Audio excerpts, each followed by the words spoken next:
Once again, please direct your attention to the center of the field. The 2025 Maryville High School varsity cheerleaders are led by seniors Finley Gentry, Addie Hinchy, Jordan Jones, Ella Milner, Ellie Mouton, Caroline Stevenson, and Paisley White. The Maryville High School cheer team is led by head coach Samantha Harding and assistants Christy Stott, Carrie Crack, and Macy Rogers. Please join with us as we cheer on the Maryville Red Rebels this season.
Ladies and gentlemen, at this time, we ask that you please rise as we pause for a moment of silence and then remain standing as the Maryville High School Band plays our national anthem.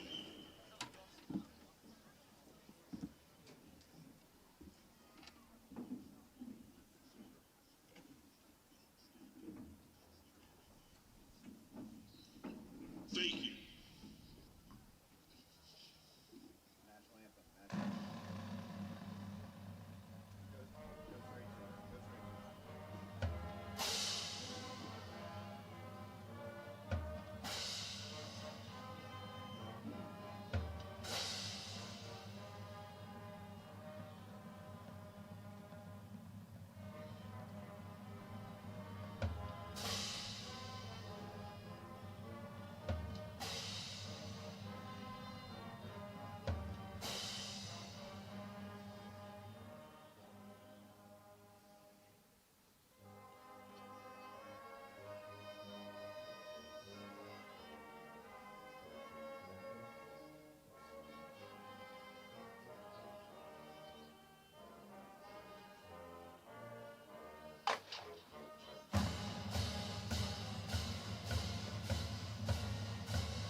Should have gotten those gloves out of there too. Thankfully, legacy doesn't fade. It's stitched into every thread of our jersey. Maryville is without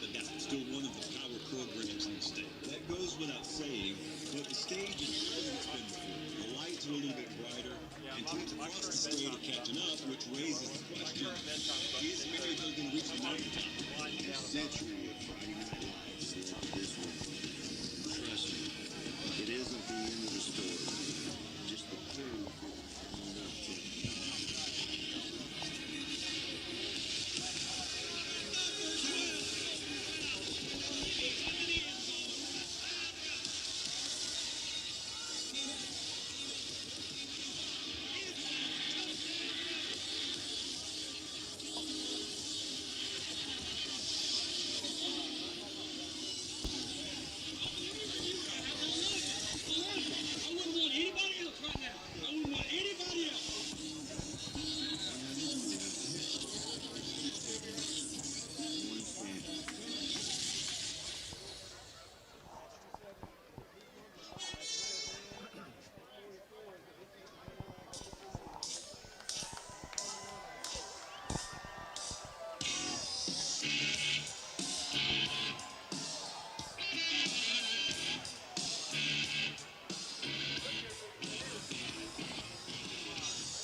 You need to go in and save the pictures to your phone.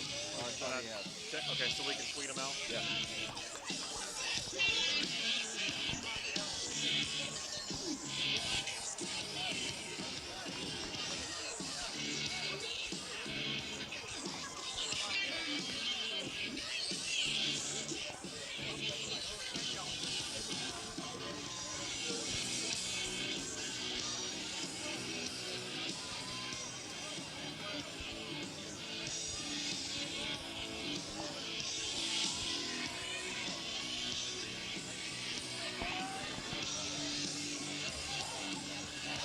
A cold, blustery day here in Maryville, Tennessee as we get set for Oak Ridge High School football. The Wildcats about to come onto the field here at Maryville. Big crowd has assembled. Big crowd has assembled over at across the field from us. I hesitated there because Alex thought maybe we weren't on the air there for a second. But Alex, should be an exciting game. Yeah, it really should. I mean, there's really nothing that we can say that would further emphasize what this game is. Two teams, one's 8-1, Oak Ridge is 9-0 for the region championship. It's the last game of the regular season. It's senior night for Maryville. These two programs, two of the most historically relevant and prevalent programs in all of the state of Tennessee, meeting on a Thursday night. The weather has broken, it's cooled off. It's a storybook, and it could be a storybook ending to the regular season if Oak Ridge can take care of business, David, as Maryville trots onto the field. As you can see, we're broadcasting from the visitor side as the Rebels come all the way across in front of the Oak Ridge Captains and run through a large paper sign to the other side. And we're just moments away from this football game. The Captains are about to stroll out to the center of the field, and all we can say is this is for a region title. I mean, this is what you play for. You play for championships as the Wildcats come onto the field here. There they are.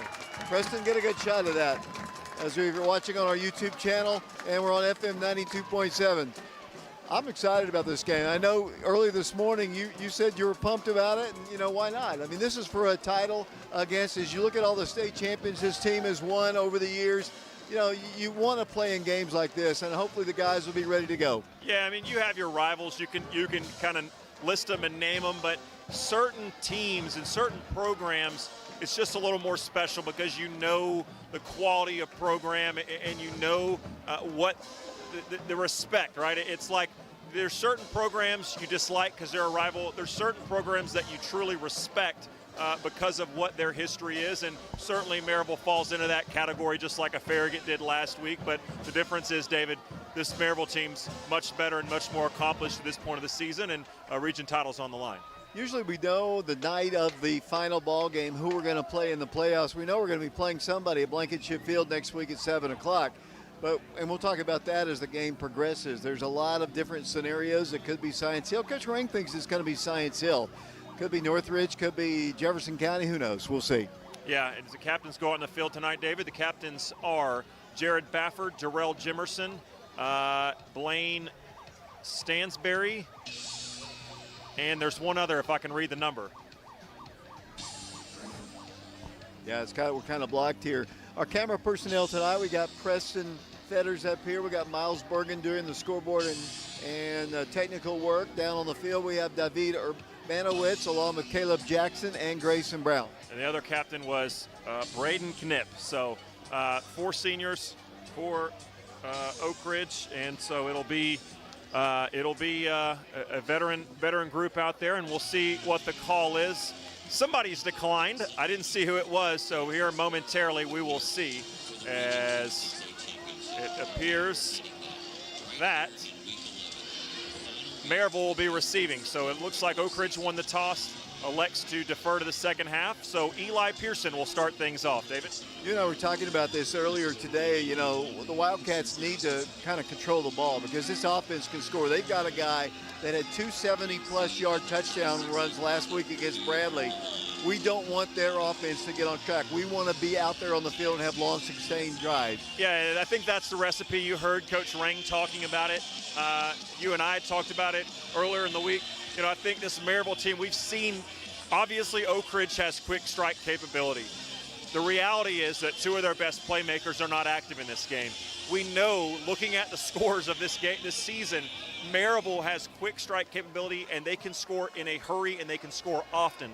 So I think as good as Oak Ridge's defense has been, I think the recipe is to try to slow this game down, force both teams to kind of have minimal possessions, and then ask your defense to come up with a timely turnover and maybe steal a possession. I think the later that this game is a ball game, if Oak Ridge has got this thing at halftime, if they go towards the end of the third, the start of the fourth quarter, the pressure is going to be on Maryville because they're the favorite, they're playing at home, they're the ones that are not that are expected to win this game. The longer this game's closer, the pressure will rise on them, and the more you like Oak Ridge's chances. Wildcats are about to kick off to the Maryville Rebels. And we're about to get set here on FM 92.7, FM 94.7.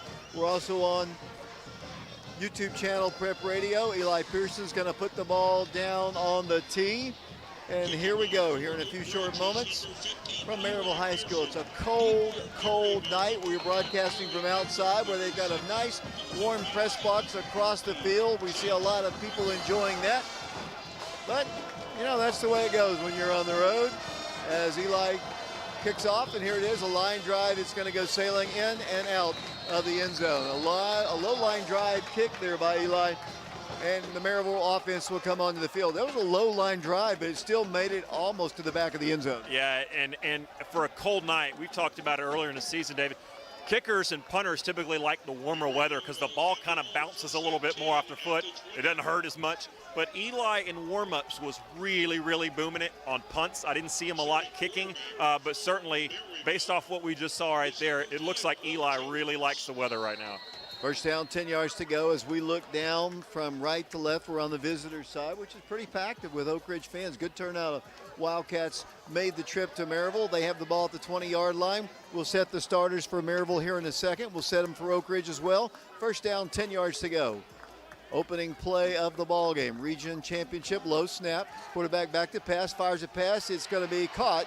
And they move the ball forward for a first down on the first play. Right in the center, Wildcats had an opportunity to drop him after a 5-yard gain, but he's able to get up to the 31-yard line. First and 10, Maryville. For Oak Ridge up front, King Sandoval, Tim Walters, and Dom Vasquez at linebacker, Caden Stewart, JT Gormley, and Amante Bishop. At cornerback, Jarrell Jimerson, Zayden Williams. At spur, that safety position, Wayne Gibson, Tyree Porter at safety, and at the other safety, good to have him back, number 10, Quavez Williams. First down, 10 yards to go for the Maryville Rebels. The ball at their own 31-yard line.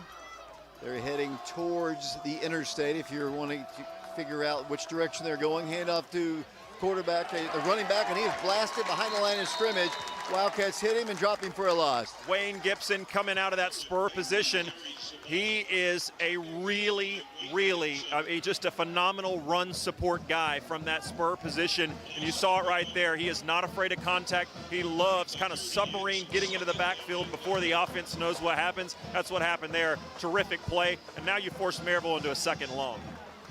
Loss of a yard, second down, 11 yards to go, just underway, 10:48 to play in the first quarter, scoreless ball game. Maryville quarterback barking the plays, single running back. He's got two running backs or receivers to his left, one to the right. Will Jones, a 6'1" quarterback, directing traffic back there as a man comes in motion. Here's the handoff to the back. He tries to get wide and moves the ball. Boom! He's blasted down and driven back by the Wildcat defense. And it'll be third down and long. And Amani Bishop finished the tackle. He and Tim Walters were there to finish it, but the play was made by Quavez Williams. He won't get credit for the tackle because he didn't finish the wrap up, but he penetrated on that far side of Oak Ridge's defense, forced that running back to bounce it out, and because of that, there was nobody over there except for two guys in white. Great play by Quavez. Third down, 9 yards to go. The ball back at the 30-yard line. One lone running back, two receivers to the left and to the right. Third down and 9, as I mentioned. They changed the play at the line of scrimmage. Quarterback Jones points over to the Oak Ridge linebackers who sneak up to the line of scrimmage. Third down and 11. Trying to get Oak Ridge to jump. Nothing happening there. Play clock down to 1. He's back to pass. Feeling pressure. Throws a high arcing pass. It's going to be dropped. Man, it was right on the money. It's fourth down. The Wildcats force them to punt. Yeah, hats off to Quavez Williams. He's probably a little rusty. He hasn't been out here, but 2 plays in a row. That defensive stand was created by Quavez. He had the great run support play on second and long, and on third and long, single man-to-man ISO coverage on the far sideline towards Maryville sideline. They just throw a streak, a deep ball. He was there all the way, had his hand extended, but wasn't making contact, so they couldn't throw a flag. Phenomenal job by Quavez Williams. Fourth down, 9 yards to go. Jarrell Jimerson standing back at his own 30-yard line. 9:28 to play here. We're in the first quarter of a scoreless ball game. Taking a lot of time off the clock. Here's the snap. The kick is away. It's going to be a short, wobbly kick. It's going to take a Oak Ridge bounce, then take a Maryville bounce and roll dead at around the 33-yard line. And that is where Oak Ridge will take over. First down, 10 yards to go. And you've got the starters in the Oak Ridge offense. Left to right, it's senior Darren Bafford, senior Elijah Young at center.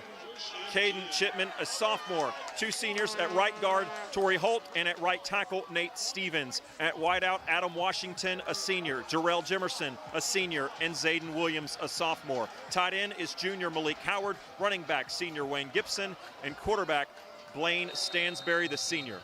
Number 7 right here, not a big guy. He's right on the top of Malik Howard. That might be a matchup, but they don't want to, lure you in. Merrill's so well coached. Here's another quick pass out to Malik. He makes the catch and pushed out of bounds at the 41-yard line. Nice gain on first down. It'll be close to a first down, but it'll be second down and about 2. Yeah, I mean, you see it. You've got Malik Howard at 6'4", 223 lined up against 5'11", and that's just going to be easy pickings all day if they single man-to-man coverage him. They've switched him off though. Second down, 2 yards to go, 9:08 to play. We're in the first quarter. The Wildcats at their own 41-yard line. Quarterback Blaine Stansberry across the way. Pass is caught for a 10-back of Oak Ridge first down at the 50-yard line. Really crisp pass right in the center of the field. First and 10 Wildcats. Timing's the word. It's all about timing. There was 3 guys. He threw that into triple coverage if he's late or if he's early. If that throw is anything other than perfect, it's batted down or an interception. Great timing, great chemistry. Those guys have worked so hard throughout the offseason and over the past couple years. Ball's at the 49-yard line of the Rebels. First down, 10 yards to go. Stansberry with 2 receivers to his left. Drops to pass again, has time. Now breaks down, throws across the way. Pass is caught. Boom! A nice big hit. And ball is loose on the ground. I wouldn't think it would be a catch. What are these Blount County officials going to say? A catch and a fumble? That's what they're going to call. He got plastered right at the point, and it should be an incomplete pass. Yeah, it's really not close. He didn't make a football move. He barely even got the second foot down. He never controlled that ball, and it was a phenomenal hit. It was clean, but it was kind of unexpected, and boy, we got a couple. I think the player that hit him is also hurt. Let's take a quick timeout. It's an injury timeout. Scoreless ball game. Blount County officials strike again. We'll be back to Maryville in 60 seconds.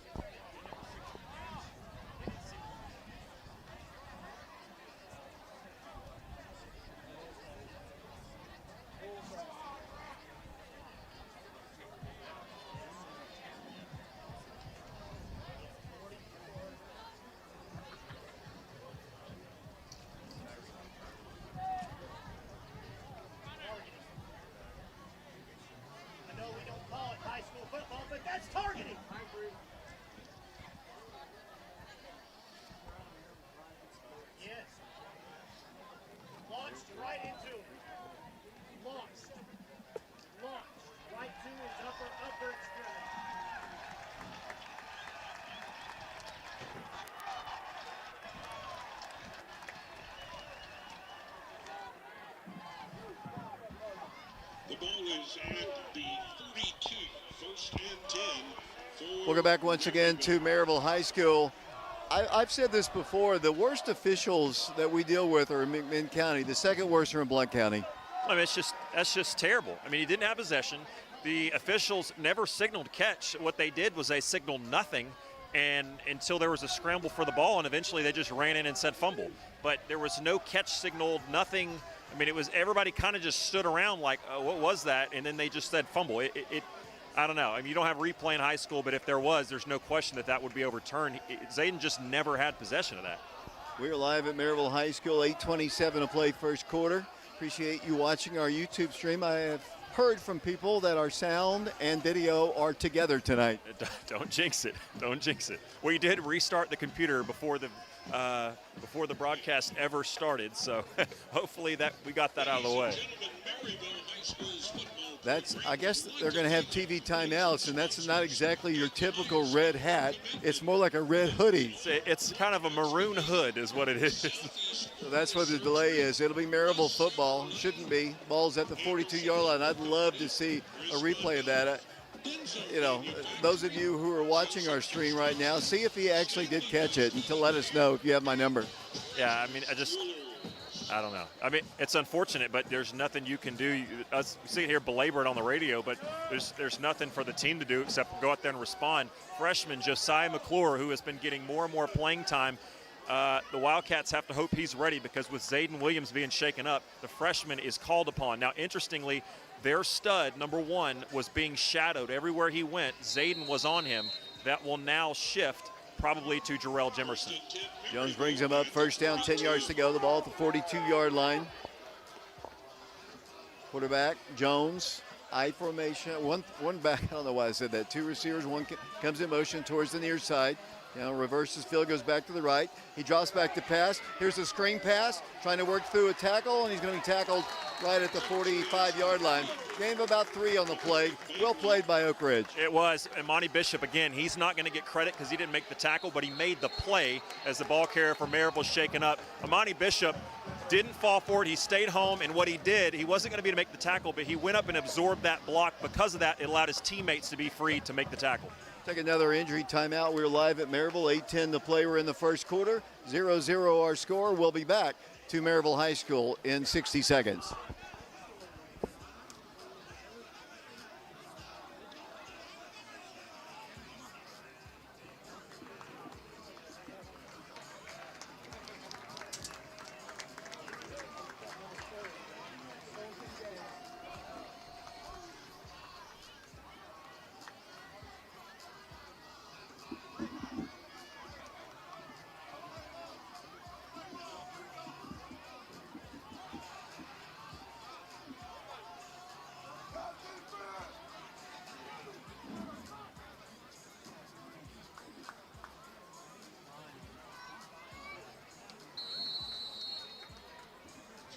Gain on the play at the 45. It's second down 7.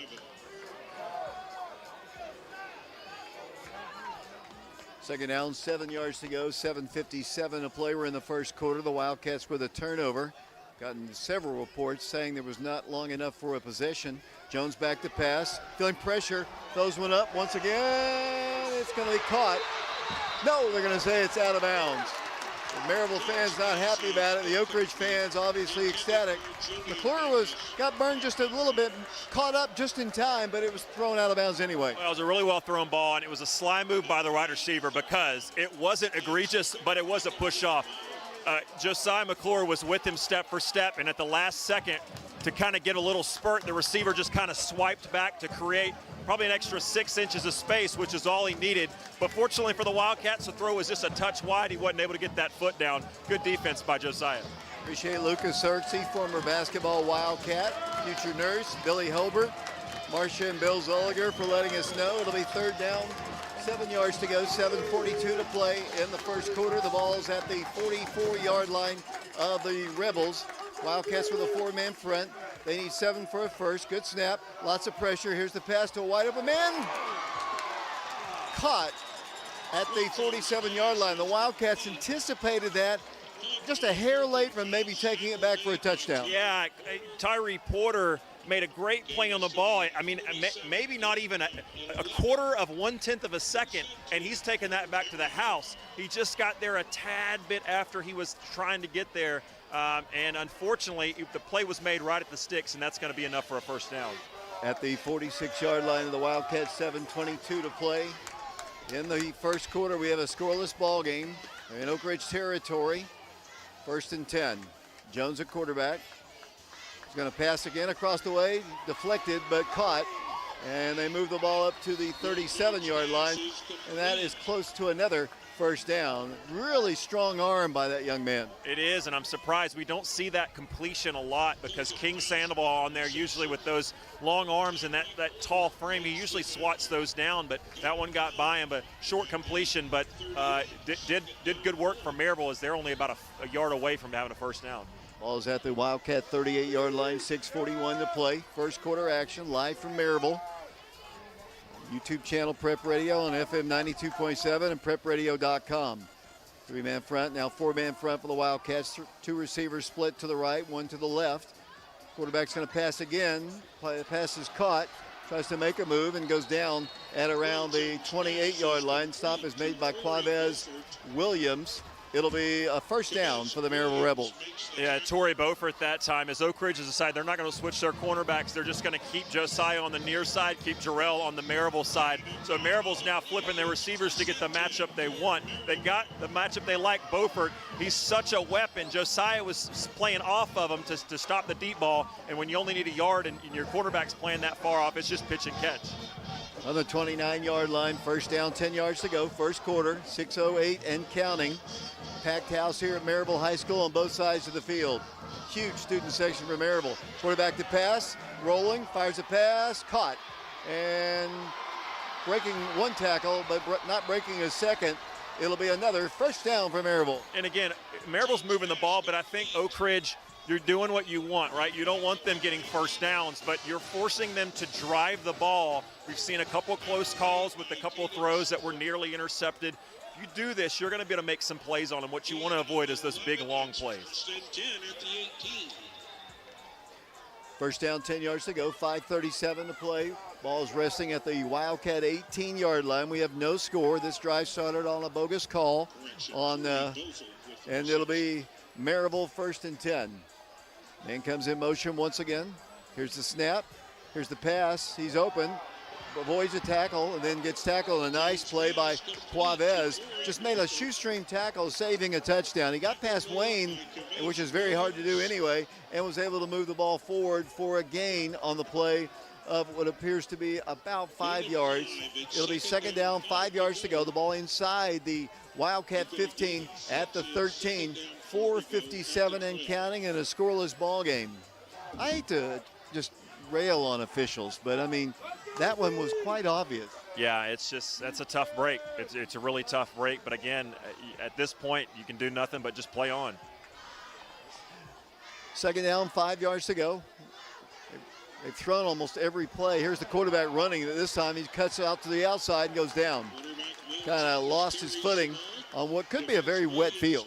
Yeah, you know, this turf typically dries pretty quickly because it's not got necessarily that soil underneath, but it's been so wet and so rainy for so many days. You wonder, when I was down there, I'm in kind of boots, so it's hard for me to tell. It didn't seem particularly slick. I didn't see any players sliding around, so I think it's okay. As Maryville picks up a first down, they'll have first and goal from the Oak Ridge 7.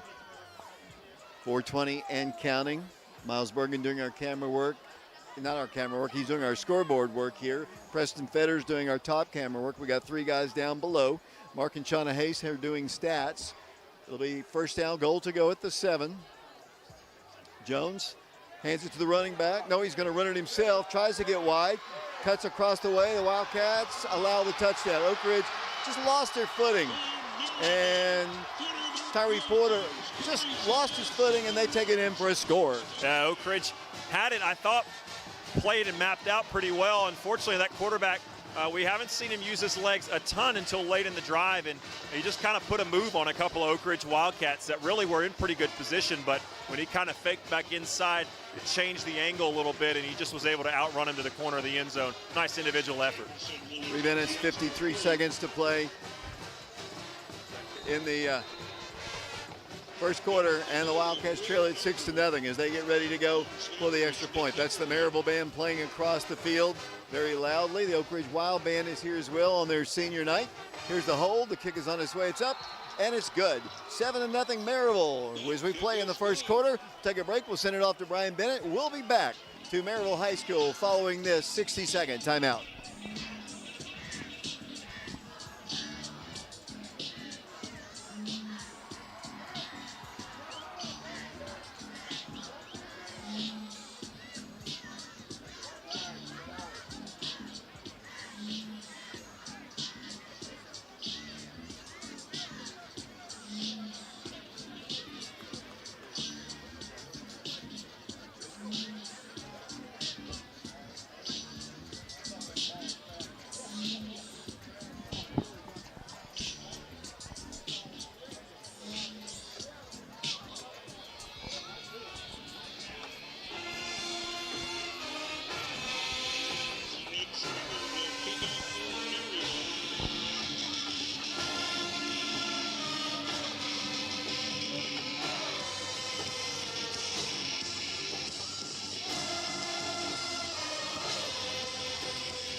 Here's a kickoff by Maryville. It's a high end over end kick, and that'll be a touchback.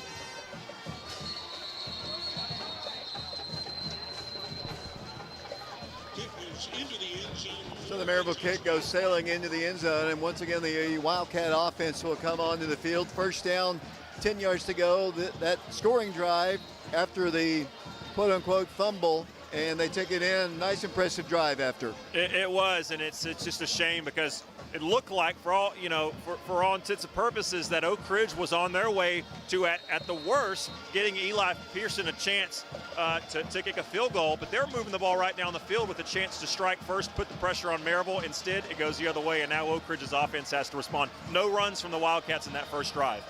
First down, 10 yards to go. The ball at the 20-yard line, 3:53 to play. The Wildcats, Wayne Gibson is going to be hit and dropped behind the line of scrimmage.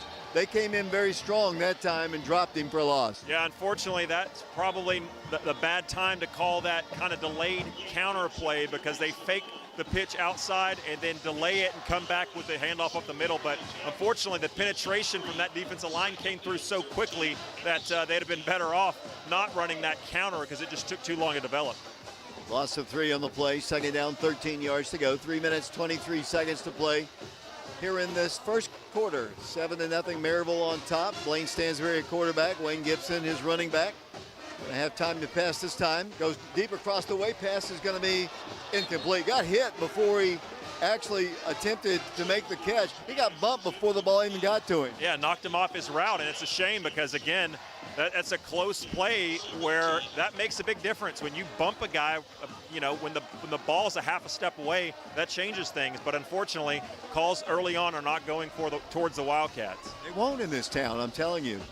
As it'll be third down, 13 yards to go. The ball is at the 17-yard line.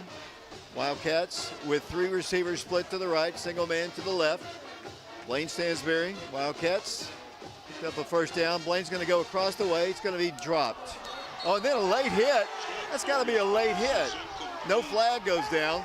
The ball had already been dropped, and then he just got blasted from the backside. Yeah, I mean, you're looking at 3 or 4 calls early on that has these Wildcat fans riled up, and I don't blame them one bit. At some point, you're going to have to see a flag against Maryville, you would think. Now Eli Pearson going back to the field, really could use a huge punt to try to flip the field here, because Maryville, in all likelihood, is going to get the ball in good field position. But, David, the guy that's back there is dangerous, so you don't want to give him too much space to operate.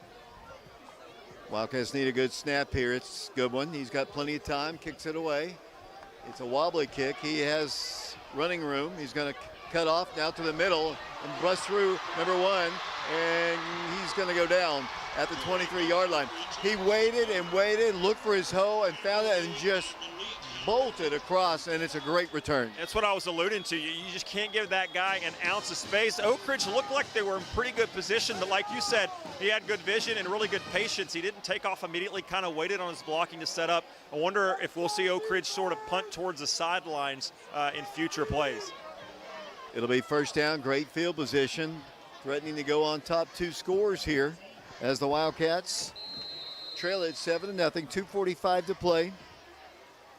In the first quarter, they've got it 1st and 10 at the Wildcat 17-yard line. Quarterback, Jones. Wildcats shift on the line. Quarterback's going to hand it to the back, and he is going to be hit initially by Tim, and down he goes. At the 21-yard line, they'll lose 3 on the play. I'm not sure I've seen anybody ever make 2 tackles in one play. Tim Walters had him wrapped up, was falling to the ground. The guy made an unbelievable play to slip out. Tim, from his knees, puts that big arm up there and wraps him up again, and then the second time brings him down. Just great effort that time from Walters. Officially, they're going to say no gain. The scoreboard was wrong. The line of scrimmage is the 21-yard line. You're right. Not you, Miles. I was talking about the real scoreboard. 2:10 to play, second down, 9 yards to go. 2 receivers split to the right, including number 1. He's not a very big guy. Transfer, I believe, from Bearden High School. Play is halted. With 2 minutes exactly to play in the first quarter. And a timeout is asked for. Why don't we take it with them? 7-0. The Wildcats of Oak Ridge trail the Maryville Rebels. We're live at Maryville High School. We'll be back in 30 seconds. Timeout taken by Maryville.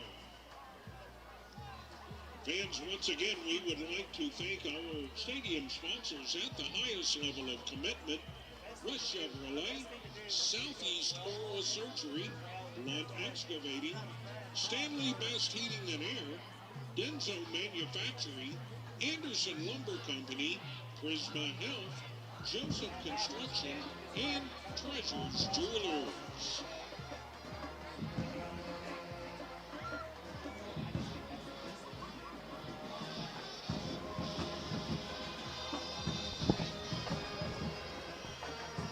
David Clary back here along with Alex Myers. Mike Sheehan is with us as well as we broadcast from Maryville High School. It's second down and 9 yards to go. The Wild Man playing down to our right. We're on the outside press box. Mike, I would let you talk here in a second. Mike Sheehan's a little bit farther down from us. We just don't have enough room. We're with the coaches and with others up here. There's just not enough room for us to do it, and it's freezing cold out here too. As the Rebels will have it second down, 9 yards to go. You know, I provided all our camera guys with hand warmers, though. And you provided me with a toboggan and a jacket because I was the only one that was unaware that we were going to be outside. So I came not so prepared, we'll say. Thank you for the clothes. Second down, 9 yards to go for Maryville. Man comes in motion. That's number 1. He wants to go a double pass, goes back to the quarterback, comes back to his left, 15, 10, 5. At the goal line, he is tackled, I believe, right at the goal line. That is a touchdown. Minute 50 to play. Nice play. Set up again by the Maryville Rebels, and they lead it 13-0. Two great athletic plays by their quarterback have gotten them on the board. And it was just a great play design. Oak Ridge, Monty Bishop was fairly at home that time. Unfortunately, he was by himself. And so not only did they run the trick play and run it back towards Bishop, but they had the blocking set up. So even though he was home, they would have to have more defenders. Just a nice play design. They got Oak Ridge kind of sleeping that time. 13-0 our score. Minute 50 to play in the first quarter. Wildcats watching them attempt an extra point. Lots of pressure, but the kick is good. 14-0. Maryville on top of the Wildcats. We'll be back for the Rebel kickoff in 60 seconds.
And we appreciate Laura Lynn Green, State Farm Insurance, and all of our sponsors. As Maryville prepares to kick off again. Line drive kick. It's going to go into the end zone. Wildcat offense. First drive, Alex was very successful. Moved the ball down the field. Had a turnover, and the Rebel offense has been very effective in their last two drives. Yeah, I think you got to lean on your veterans here. Say, who's made a bunch of plays for me? If you're Blaine, who can I trust? Who do I know where they're going to be? They're going to secure the ball and that they're ready to go. And I think you look at number 3, you look at Malik. And I think you maybe give Jarrell Jimerson. He's been quiet. He hadn't had a touch all game. I wouldn't be surprised to see him. First down, 10 yards to go. The Wildcats have 2 receivers. Adam Washington split to the right side along with Jarrell Jimerson. The Wildcats set up off balance to the right. They're going to run to the left, though, and get a little bit of crease, but not much, as he moves the ball up to the 20-yard line. Ridge fans have not been happy since this game started. No, they had their guy that was guarding Jarrell and the guy that was guarding, or that was up against Nate Stevens, both kind of had a little bit of late action, nothing egregious, but when we've seen what we've seen through the first part of this game, the fans are ready to pounce, and I understand why, quite frankly. We had a great turnout of fans here. I mean, I wish you could see them. Our whole side is full, and their side is obviously full. It's a big Thursday night ball game. Blaine Rose was right. Fires a pass to Adam Washington, and it is complete, but it'll be third down. Wildcats desperately need to pick up a first down here. Yeah, not just because the goal is to score, but you got to give your defense a little bit of a breather here. They've been on 2 long drives, and you're not going to give them a lot of field to work with if you don't pick up this first down. So not just because you want to score, there's a few different reasons why you've got to pick up this first down. Third down, 5 yards to go. Blaine was really good at picking up third down conversions last week against Farragut. Minute 6 to play here in the first quarter. Boy, Maryville band, they play. Yeah, they're great. Oak Ridge, kind of for one of the first times all year tonight, they're showing 12 personnel. They've got 1 back, but 2 tight ends in there with Liam Gerber and Malik. Little quick pass to Adam Washington, got a block, and I believe picked up just enough yardage for a 10 Bank of Oak Ridge first down. It's right at the stick. Just a quick throw to Adam Washington. Let's see where they actually spot it. It is indeed a 10 Bank of Oak Ridge first down. Just a really heads-up play that time by Adam. He got pushed out about a half a yard before, but the senior knew what to do with it. He stuck the ball out towards the stick. He was right in front of him, and he knew exactly the line to gain. Great heads-up play. Exactly a minute to play here in this first quarter. 14-0. The Wildcats pick up a first down. We'll have the statistics at the halftime from Mark and Shauna Hayes. Wildcat quarterback Blaine Stansberry from the 30-yard line. We'll hand it off to Wayne, and Wayne moves the ball for a gain of about 2. Slow going. Not an excuse. It would be really nice, obviously, and Wayne's been great. 3 straight games over 100 yards to have Will Presley and Demillion Porter as we head to the playoffs in this final game. Oh, it certainly would. But just kind of like that call early. I mean, it does, it's unfortunate, but as a team, if you're out on the field, for us fans, us up here in the booth, we can kind of belabor it. It's fine. But on the field, you have to just kind of snap and clear and move on to the next play, and that's what Oak Ridge has to do right here. Second down, 8 yards to go. Ball is at the 32-yard line, 17 seconds and counting. Blaine's got some time to throw. Goes deep. Malik Howard, he got bumped out of bounds. No, there it is. He called it.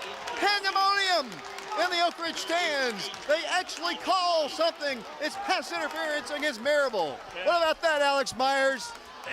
It's pretty hard. If you hit Big Malik at 6'4", 225, if you knock him off his feet, it's pretty clear there's some contact there. So right in front of Oak Ridge's bench on their sideline, this fan base was not going to let that official not call that one. And they're going to step off yardage with 7.7 seconds to play. And they walk it off. It'll be another 10 Bank of Oak Ridge first down. 14-0 is our score. One thing I can say about Maryville, they're physical. They're very physical, and on the field before the game, they're not just strong, they're big. They got some really tall guys down there. They got a lot of numbers and a lot of physicality, and they clearly like to play with it. Ball is at the 47-yard line of the Wildcats. Final play of the first quarter, 7.7 seconds to play.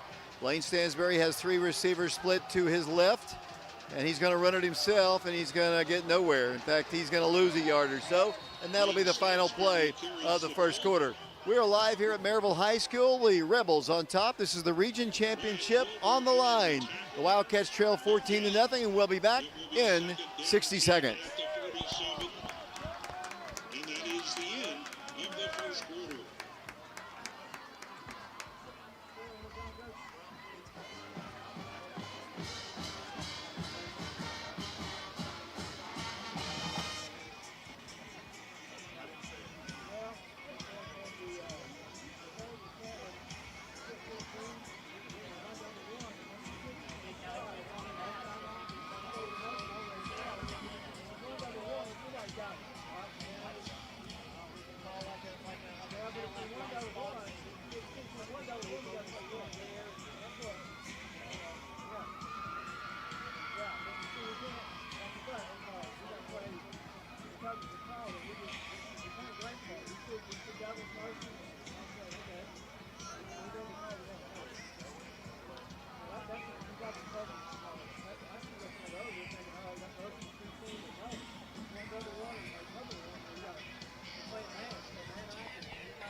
David Clary back here along with Alex Myers, Mike Sheehan, Preston Fetters, Miles Bergen. Let's see, we got Caleb Jackson, David Urbanowitz, along with Grayson Brown, Mark and Shauna Haste, Brian Bennett back in the studios. Our camera guys all kind of clumped together, and I tell them all the time, space out. All 3 of them are together, Alex. I'm surprised they're not running back up here to the top of the steps. One of them in particular, David, was getting a workout going up and down the steps. I don't know.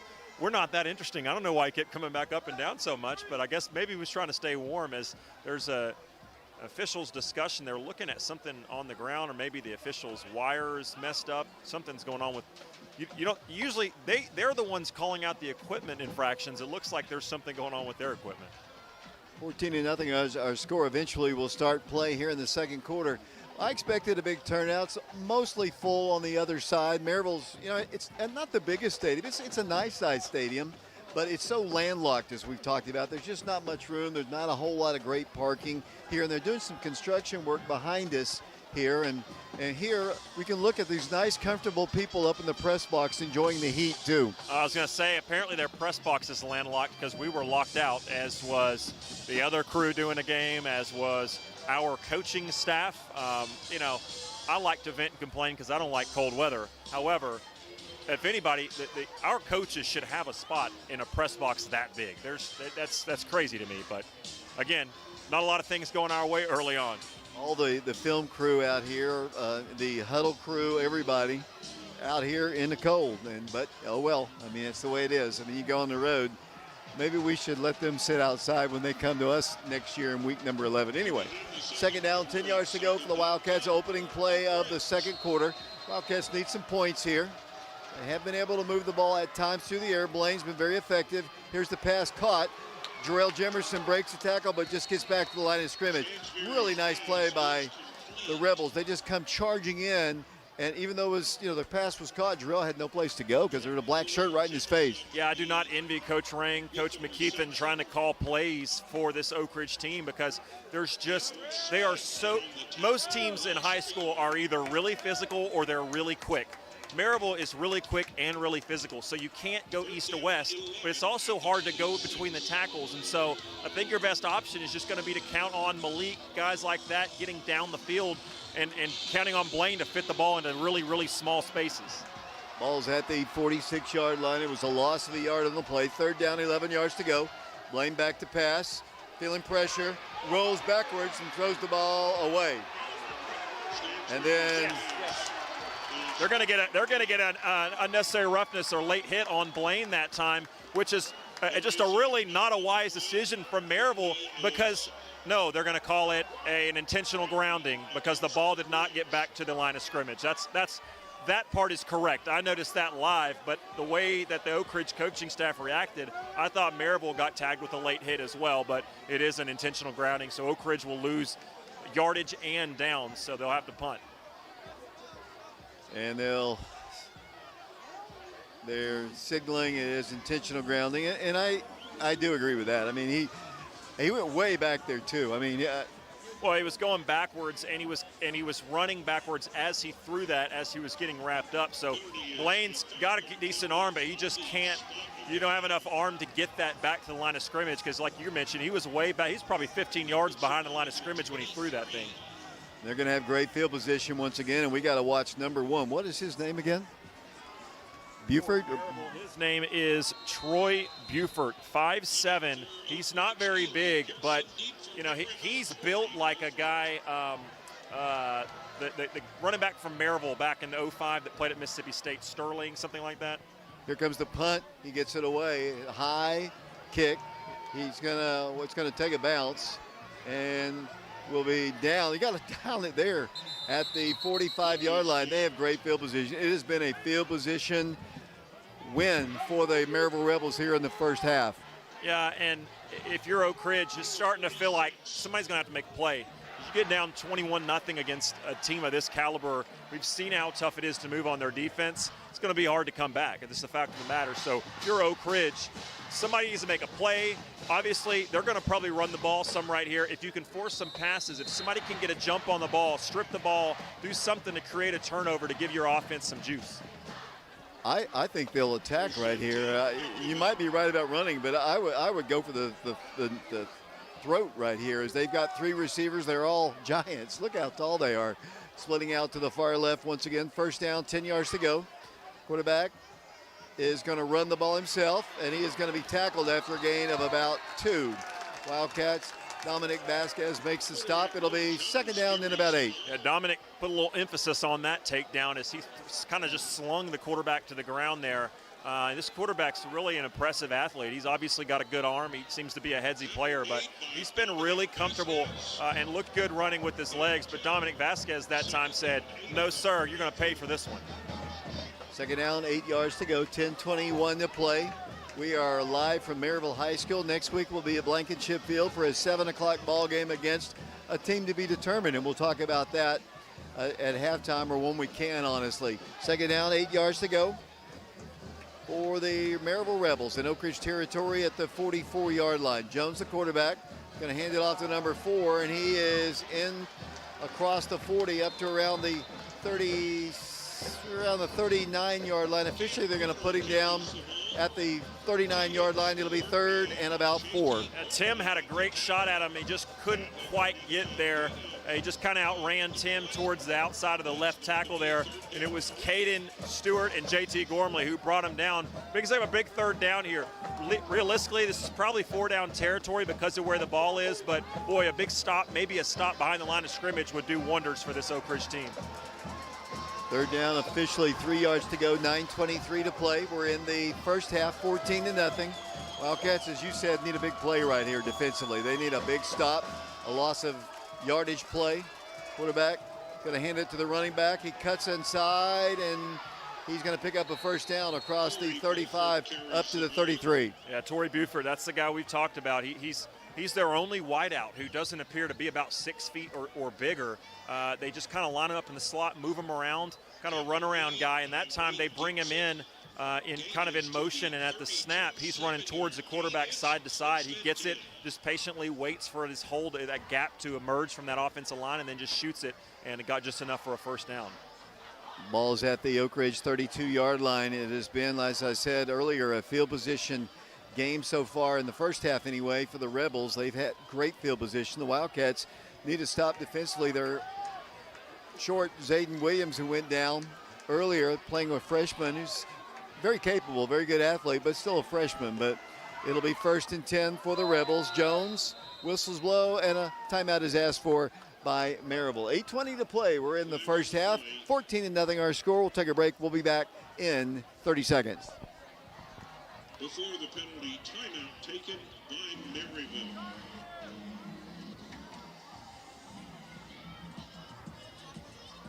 Ladies and gentlemen, Maryville High School would like to thank Prisma Health and the doctors of Knoxville Orthopedic Clinic for overseeing the student trainer program and providing athletic trainers for all Maryville practices and games. Thank you to Amanda Cagle, David Ivins, Morgan Corwin, and the rest of the fine staff at Prisma Health for giving their time and expertise to Maryville High School athletics. Once again, a big thank you to our... Welcome back once again to Maryville High School. A cold, blustery, chilly night in Maryville. Wildcats find themselves in a hole right now. Alex Myers, 14-0. Yeah, it's a hole, and you get back to this part of the defensive of the field, you only got 32 yards until they hit pay dirt in the end zone. So if I'm Oak Ridge, and especially if I'm Coach Kasner, these defensive back coaches, Coach Mitchell, I'm telling these guys, if there's a route and you think you can jump it, jump it. Now's the time to gamble, because if you give a big play, it's really not that big. They don't have that far to go anyway, so Oak Ridge needs a turnover. They need a big play. First down, 10 yards to go. The ball is at the 32-yard line. Region championship ball game for the region championship.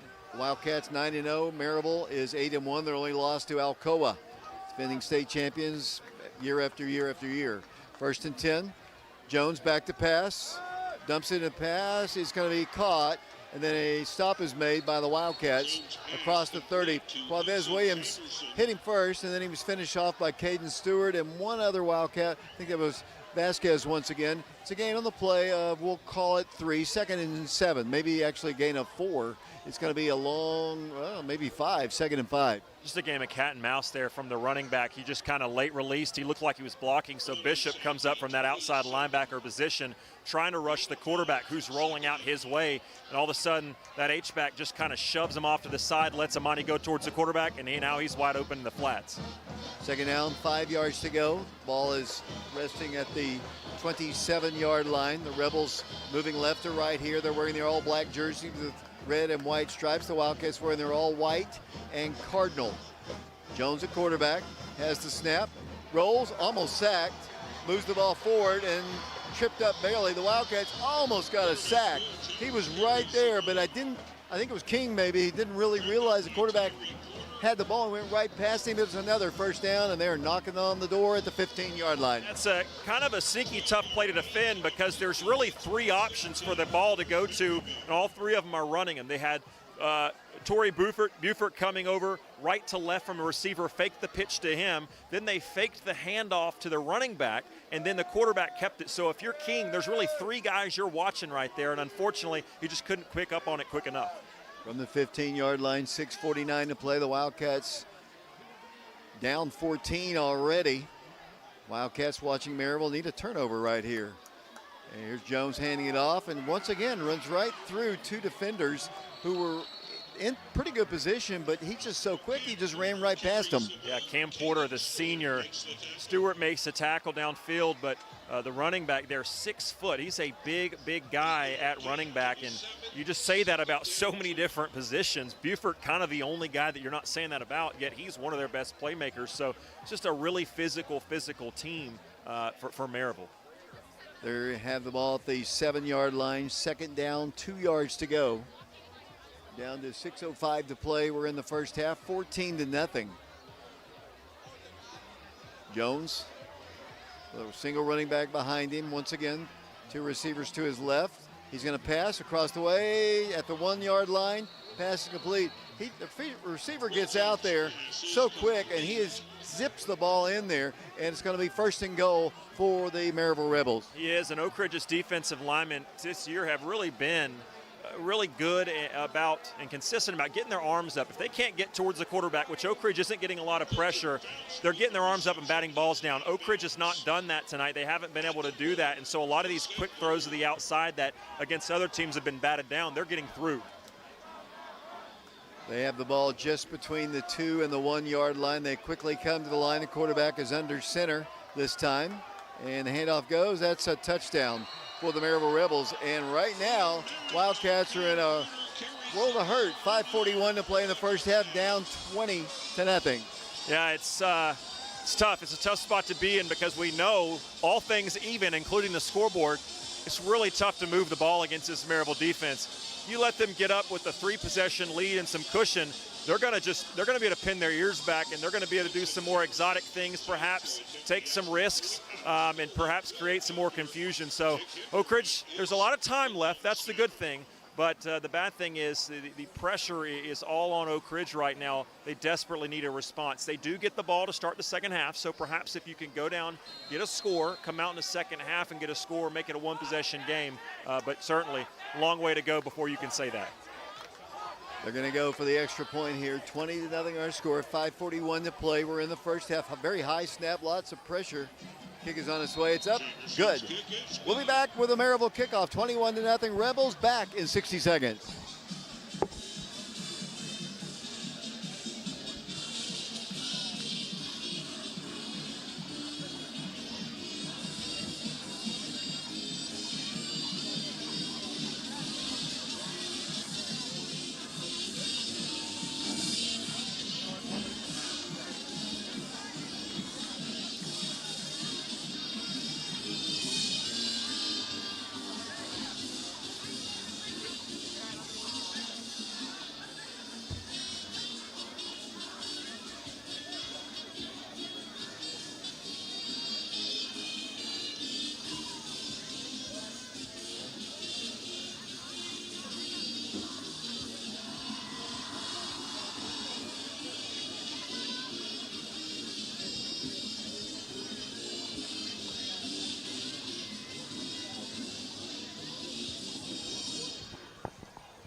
Remember, at halftime, we'll have the Laurel Lynn Green State Farm Insurance halftime show. We're going to have a couple special guests up here, maybe even three.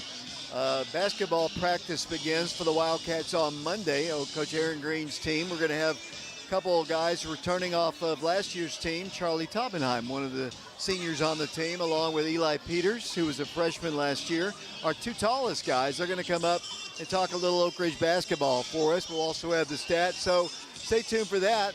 Hopefully, as we're in a TV timeout, hopefully the Wildcats, as you said, can get a score on the board here. Just try to kind of settle them down. You and I were talking off the air about the body language of the Wildcats on the sideline. They need something good to happen. They desperately do. And one of the things that Oak Ridge is kind of putting them behind the eight ball here is offensively. We talked in there early on. You heard Coach Rang before the game when you interviewed him. Oak Ridge kind of wanted to play ball control. Shorten this game, make it a fewer possessions, which means you want your drives to be kind of long, methodic, and take time off the clock. The problem with this game is that Oak Ridge has not been able to run the ball. And so Oak Ridge's only shot right now, it appears, to kind of just air it out. But if you're airing it out, you're not taking time off the clock. And if you go in 3 and out or not scoring, then you're just amplifying the issues that your defense is having. So it's a really tough spot for Oak Ridge and their coaching staff to try to figure out how to handle this. Here's the kick by Maryville. Another touchback. Going to go sailing in and out of the end zone. Two really good kickers tonight here at Maryville High School. Now Blaine and company need to get going. I mean, the first drive was very successful. They moved the ball fairly crisply down the field, but since that time the Wildcats have struggled. Yeah, they have. And, you know, I look at a guy like Malik Howard. I don't think he's caught a pass since the first drive. The first drive they moved it down. Well, they didn't go back to him until late in that last drive, and what happened? He didn't catch the ball, but he drew enough attention that the defense was concerned enough and that they pass interfered against him. So I think you got to just, it seems obvious, but you got to target Malik. 5:41 to play in the first half, 21-0 Maryville. We play here at Maryville High School, the region championship on the line, 2 home playoff games on the line. Wildcats run the ball with Wayne Gibson once again. Good solid run, but not much there. 2-3 yards at most, just nothing there. It's hard to run against these guys. I think, if I'm not mistaken, that may be Oak Ridge's best run of the night, yards-wise. I think before they probably had maybe 2 yards, so I think getting 3 or 4 right there is probably the best run Oak Ridge has had. So 2nd and 6 now. Now your whole playbook's in front of you. That's what you need to do. Just have success on the early downs and keep your playbook wide open. Stansbury looking over the sideline, the play being shuttled in. From up top here, Kevin McKeithen talking to the headsets down to the field below. Blaine is going to hand it off to Wayne again, and down he goes. We're going to give him great field position again if we don't pick up another first down. And again, it's what I said a minute ago. I feel sorry for this coaching staff because it's just such a tough position. You don't want to go 3 and out and have 2 or 3 incompletions and give them the ball back with 5 minutes left. But also, you're not having enough success right now running the ball to be able to move the chains. So you have to throw, to me, and just hope that you can complete enough to move the chains, so where even if you don't score, you're running at least a little bit of this time out. And obviously 3rd and 7, a clear passing down right here. We'll have to see what they decide to do. Have to put all the pressure on Blaine once again. 2 receivers to his left, single man to the far right. Blaine is going to pass, sets up a screen, rolls, looks, goes down the way, pass is almost caught. Jarrell Jimerson almost made a catch. Blaine was running for his life. He's taking a deeper rollouts than I've ever seen him do, because they're getting black shirts in on him, and they're going to get great field position again. They're going to have to punt. And what's crazy is, and we know, and this is not a dig at Oak Ridge, it's just a compliment to Maryville how good they're playing. They're not necessarily bringing a lot of pressure. Their front three, their 3-man front is getting back, and they're able to stop the run. So what that forces is Oak Ridge, they're not getting wide open receivers because they're still able to drop 6 or 7 guys in coverage. They're going to get the ball around midfield once again. Here's a high snap. Luckily, no pressure. Eli gets a high, very high kick. Wildcats have got to cover. They're going to let it bounce. Going to roll. Best punt of the night. Eli, it's going to roll, and it's going to roll dead at the 31-yard line. Adam Washington was trying to air kick it a little bit farther down the field. It might be 21-0, but Adam's going to have fun. Adam, I don't know many kids I've ever seen who have more fun just playing the game of football than Adam Washington. And I watch him play, and it's just a reminder of what high school football is about. Kids out here working hard, giving it their all, doing things the right way, and having a little fun while they're at it. What about this student section for Oak Ridge on a school night? It's pretty good representation here. They haven't been real loud, but I get it. I mean, they haven't had a ton to cheer about, but it's a really good turnout, especially for the weather kind of being iffy all day, and it's not warm out. First down, 10 yards to go, 3:51 to play in the first half, 21-0. They'll start this drive at their own 31. Great punt by Eli Pearson, by the way. I want to get that across, because it could have had it at the midfield stripe. Jones to pass. Wildcats playing a little soft as they complete the pass up to the 36-yard line. Wildcats playing a little soft. They are, and I think one of the things that's hurting Oak Ridge right now, all season, Tim Walters, those guys up front have been able to get pressure internally. So it's forcing the quarterback out of the pocket, or forcing those guys to run up to where they're kind of collapsing it. Oak Ridge's pressure has all come from the outside, and so the quarterback's able to step up into that pocket, and that's why those throwing lanes are wide open. Second down, 4 yards to go, 3:14 and counting here at Maryville High School, 21-0. The Wildcats desperately need a stop right here, as we're down to around the 3-minute mark of the first half. Jones with a single running back, 2 stacked receivers here to the right. He's got time to pass. Pass is caught, and he slips out of bounds. Amonte Bishop defending that. Is a first down for the Maryville Rebels at the 43-yard line. You're playing too soft. I mean, it's 2nd and 6, and you're playing 9 or 10 yards off. And I get it, because these guys, it's incredibly intimidating, because they're big play guys that are guys who can beat you deep. But at this point, you can't afford that luxury. If you were up 21-0, you could have that luxury to force them to move the ball downfield. But if you're Oak Ridge, you got to get a stop, and you got to do it now. First down, 10 yards to go, 2:55 to play. Out of bounds, stop the clock. They've got it at the 43-yard line of Maryville. And comes in motion, number 88. Hand off to the running back, tries to get outside, cuts inside, and is going to be tackled by Tyree Porter, but not before he picks up 11 yards up to the 45-yard line. They are just moving the ball. They're so quick once again, and they're just getting such a huge push that the Wildcats are pushed down the field 5 yards. It'll be another first down. Yeah, I mean, football at its core, there's complications and complexities, but at its core, it always has and always will be about the line of scrimmage. And to sum it up tonight, Maryville's controlling the line of scrimmage, and until that changes, they're going to have their way. Ball's at the 45-yard line. Maryville moving left to right, 2:22 and counting. Rebel basketball, or football. Man comes in motion. That's Torrey once again. This time the back, right in the middle, right down the middle. That has been an area where teams have had some success. He's tackled at the 41-yard line. JT on the tackle. We're at the 2-minute mark here.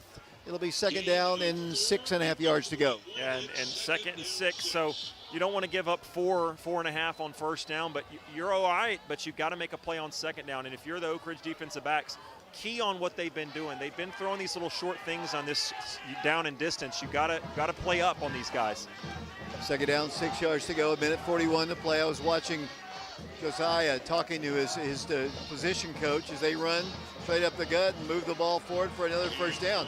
They're just gashing us right now, just gashing us. I mean, they're just having their way. I think at this point, at a certain point, you got to just kind of sell out and try to stop it. And again, it's not necessarily sound defense. Coach Hawkins has very sound defense.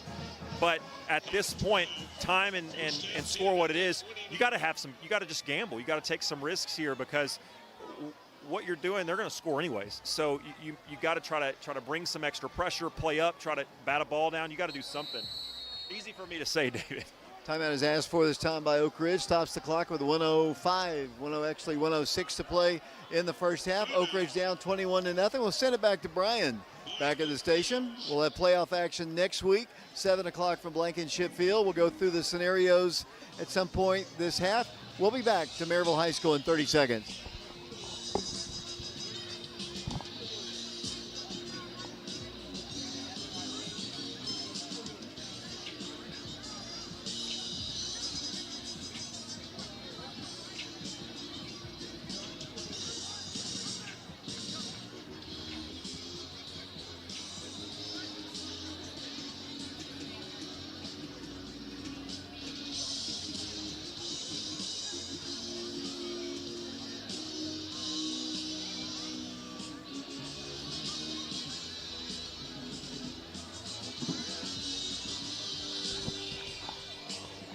David Clary back here along with Alex Myers, where right now the news is not good. 1:06 to play in the first half. It's been all Maryville.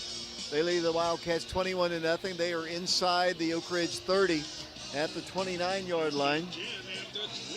They'll spread it out just a bit here. Once again, two receivers split to the right. They've got Oak Ridge spread, and kind of concerns me here. The Wildcats have got to get some pressure on Jones. Man comes in motion once again. First down, 10 yards to go. Braden Sharp watching our broadcast today. Quarterback rolls.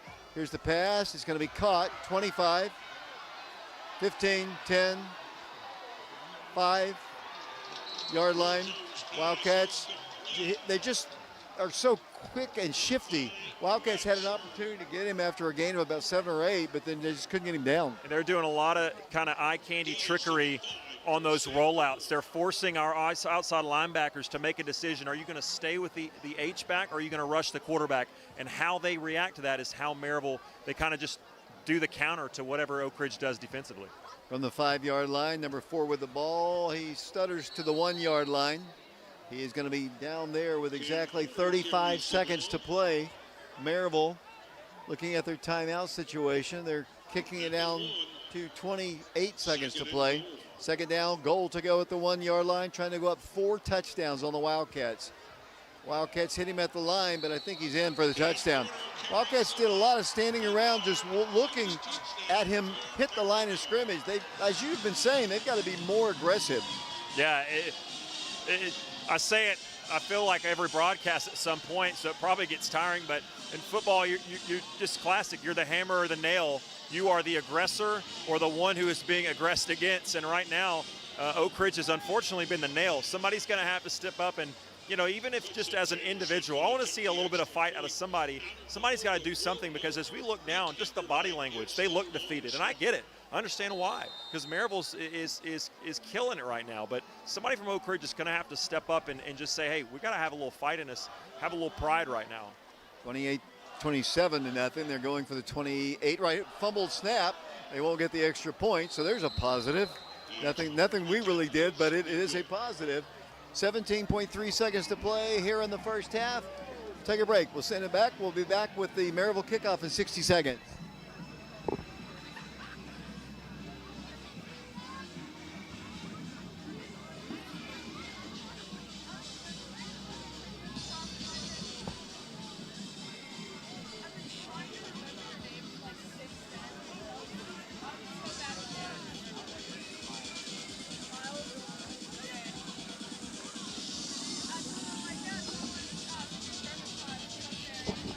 I was like,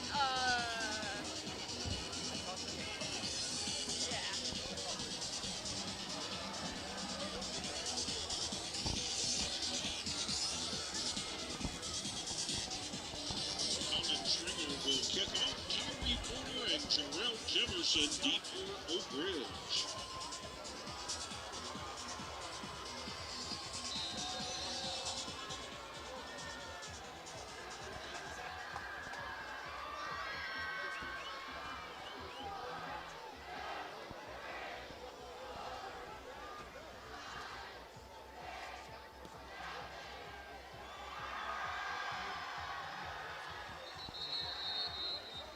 Stringer's kick goes into the end zone for a touchback. It will be 1st and 10 Oak Ridge at the 20. The news isn't good, but there's still plenty of football to go here. The Wildcats find themselves down 27-0. 17.3 seconds to play here in the first half. Remember, at halftime, we'll have Mark and Shauna's statistics. They're working down below us. They're having to sit in the stands. We're crowded up here in a very small area. As the Wildcats, let's see if they just kind of run the ball one play here, kind of regroup at halftime. Going to talk some basketball at halftime with a couple members of the Oak Ridge basketball team. Charlie Taubenheim, Eli Peters. Basketball practice starts for the Wildcats and Lady Wildcats on Monday. Blaney's going to take a knee, and the Wildcats will go to the dressing room trailing by a big score of 27-0. Let me get Mike Sheehan. Well, he's on the phone right now.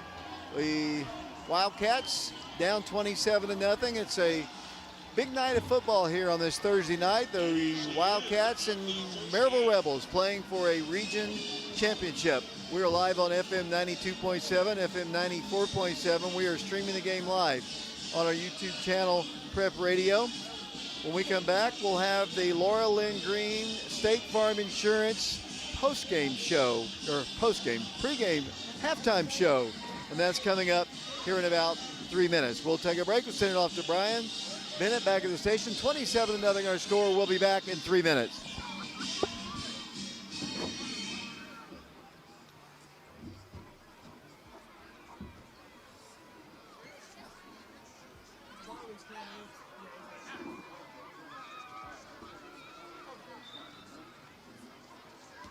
Ladies and gentlemen, if you will please direct your attention to the center of the field.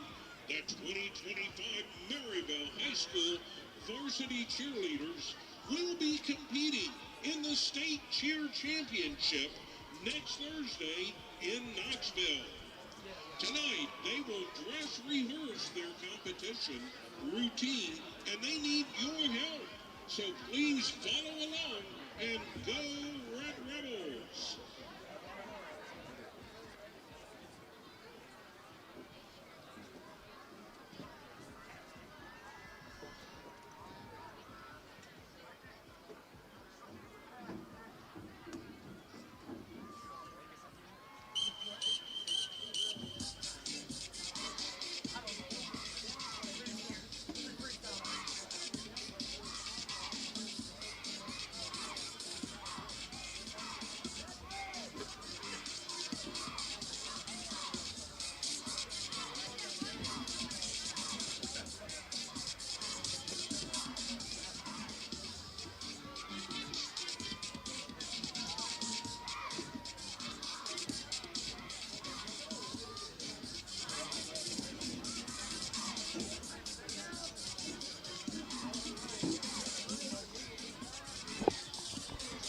Complete.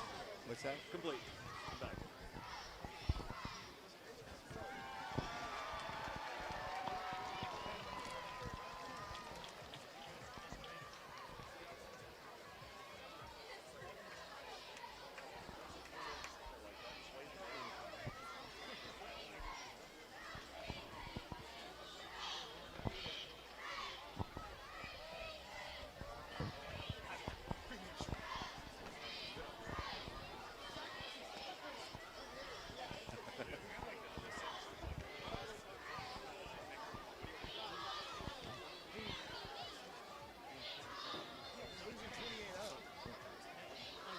Well, it might not.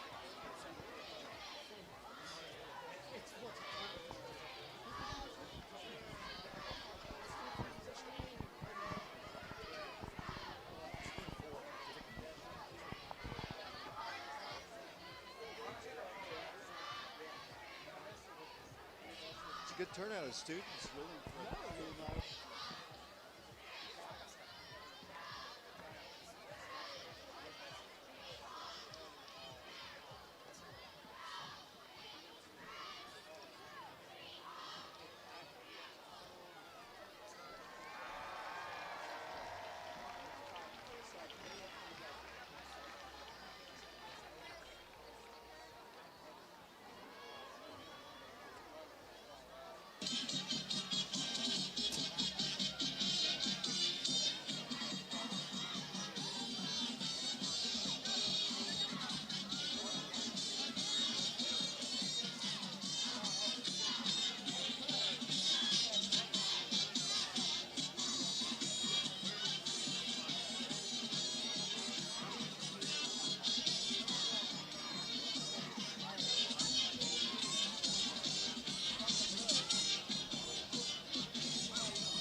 Ladies and gentlemen, let's hear it for the Maryville High School cheer team.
Ladies and gentlemen, presenting the 2025 Maryville High School Red Rebel Marching Band.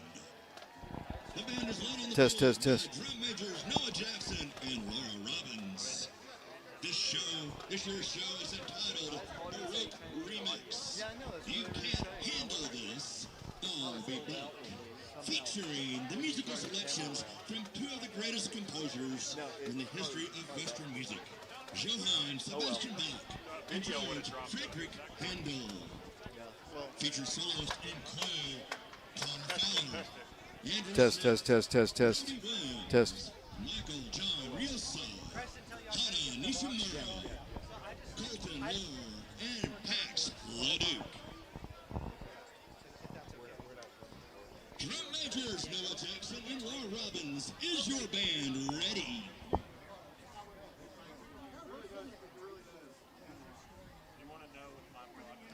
Ladies and gentlemen, the Maryville High School Red Rebel Marching Band proudly presents Baroque Remix.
Have the mic. Does he have the mic? Yes.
Welcome back to Maryville High School. Alex Myers with you as David Clary just got through interviewing a few of the high school basketball players. I want to apologize when we moved the camp, when we tried to interview some of those high school basketball players a moment ago. We've been told that the volume was not coming through, so we're trying to work through that. But do want to let you know that they were doing an excellent job. And Brian Bennett, if you can hear us, let's send it back to a commercial break just for a moment. Brian, if you can hear us, let's send it back for a 3-minute commercial. We'll work on this audio and be right back after this.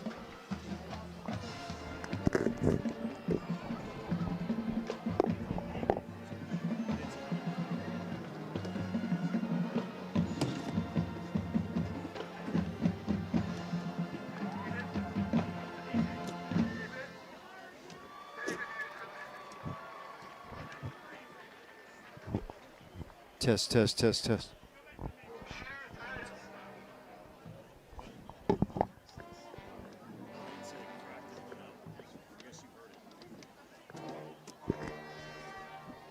Test, test, test. Brian at the studio. If you're hearing, can you let us know if you have our audio signal? Test, test. 1, 2, 3. Test, test.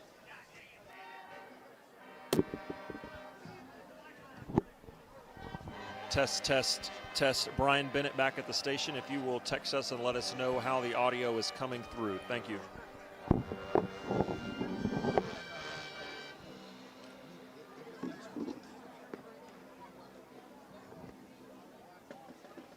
Mark, sorry, our audio cracked and went out, so we had to send it to a commercial, so I'll let you know.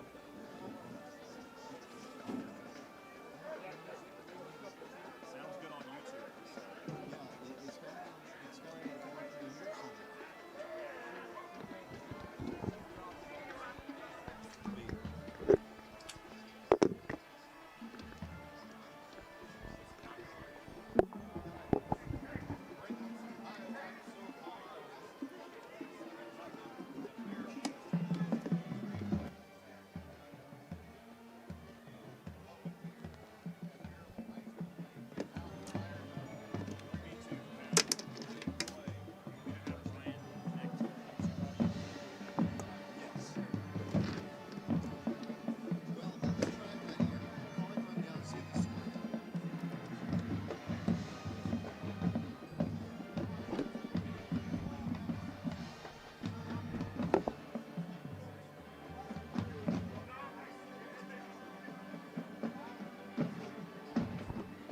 Test, test, test, test, test.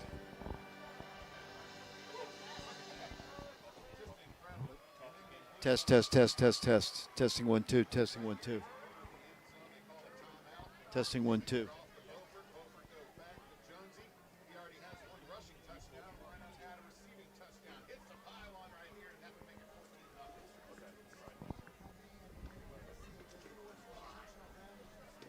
He said he'll pull from YouTube. The only thing is, if we're going to commercial break, it's going to be so late. I don't know how we're going to do it.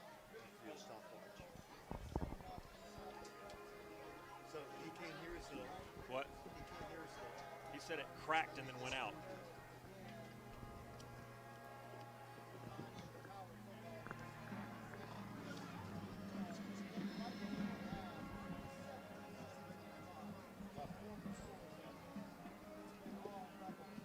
Welcome back to Maryville High School. Apologize those listening on YouTube or hearing us work through some technical audio issues. Want to compliment the boys basketball team. They represented us very well throughout as we talked to them for a little bit. Our YouTube folks may have heard them, but we'll go on with our Fats Barbecue question of the game. Fats Barbecue, where family atmosphere meets terrific service. For the past 30 years, we've proudly served our community from our storefront at 366 East Tennessee Avenue, Oak Ridge, Tennessee. In addition to our beloved restaurant, we also serve a food truck and catering services, ensuring they bring their delicious barbecue to you wherever you are. Their commitment is to create a welcoming space where everyone feels like they truly belong. Fats is offering a family meal with $30 value to each game. Be the first person to text the right answer to 865-310-7207 to win. I'll give that number out one more time at the end of the question. Be the first one to text the correct answer to the number I give in a moment to win that $30 prize pack valued barbecue at Fats Barbecue. Tonight's trivia question: 2 Oak Ridge head coaches have direct ties to Maryville. One of them played at Maryville, and the other was the head coach at Maryville. Who are they? Again, 2 Oak Ridge coaches have direct ties to Maryville. One of them played at Maryville, and the other was the head coach at Maryville. Who are they? Be the first person to text 865-310-7207 with the correct answer, and you'll win the Fats Barbecue for this week.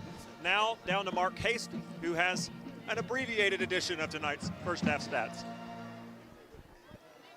It will be a shorter version of the stats because it actually doesn't have that much for the Wildcats. On the ground for the Wildcats, they're led by Wayne Gibson, 5 carries for 3 yards. That's an average of 0.6 yards per carry. His long is 4. Blaine Stansbury, 3 carries, netting minus 23 yards. A lot of that was on the intentional grounding call. As a team, the Wildcats have rushed the ball 8 times, gaining negative 20 yards on the ground. Through the air, Wildcats are more successful. Blaine Stansbury, quarterback for the Wildcats, he's 6 of 9 for 33 yards. Receiving for the Wildcats, they're led by Malik Howard. He has 2 receptions for 18 yards. Adam Washington, 2 receptions for 9 yards. Zayden Williams, he has a 7-yard reception. And Jarrell Jimerson has 1 for minus 3 yards. So, as a team, the Wildcats on the ground, 8 carries for minus 20 yards. Through the air, 6 receptions for 33 yards for a total offense tonight of 13 yards in the first half. Wildcats have 3 first downs in the ballgame. They've been penalized once. The intentional grounding, it was for 5 yards, plus obviously the yardage. So looking now at Maryville, they were led on the ground by number 4, Cam Porter, 8 carries, 48 yards. Will Jones, 4 carries for 27 yards. Torrey Beauford, he has a 7-yard carry. And Cohen Babley has 2 carries, netting 1 yard. So as a team, the Rebels have rushed the ball 15 times, gaining 83 yards on the ground. Through the air, more successful. They have their quarterback, Will Jones. He's 12 of 14 for 102 yards. Torrey Beauford is 1 for 1 for 21 yards. So as a team, the Rebels are 13 of 15 for 123 yards.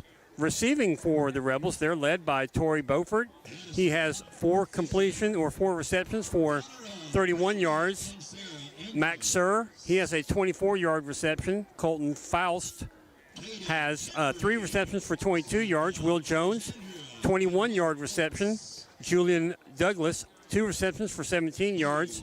Hudson Jamerson, he has a 5-yard reception, and Cohen Babley has a 3-yard reception. So as a team, the Rebels have 83 yards on the ground, 123 through the air for a total offense of 206 yards. They have 16 first downs. They have 1 penalty for 15 yards. That was a pass interference. So looking at the team side by side, rushing yards, Oak Ridge minus 20, Maryville 83. Passing yards, Oak Ridge with 33, Maryville 123. Total offense, Oak Ridge 13 total offensive yards, Maryville 206. First downs, Oak Ridge has 3, Maryville 16. Each team has penalized once. Oak Ridge has 5 yards, Maryville 15 yards. Time of possession, big difference here. Oak Ridge just under 7 minutes. They've had it 6 minutes, 57 seconds. Maryville 17 minutes and 3 seconds. Again, this is Marquez, where at the half, Oak Ridge trails Maryville by a score of 27-0, and we'll be back after this 2-minute timeout.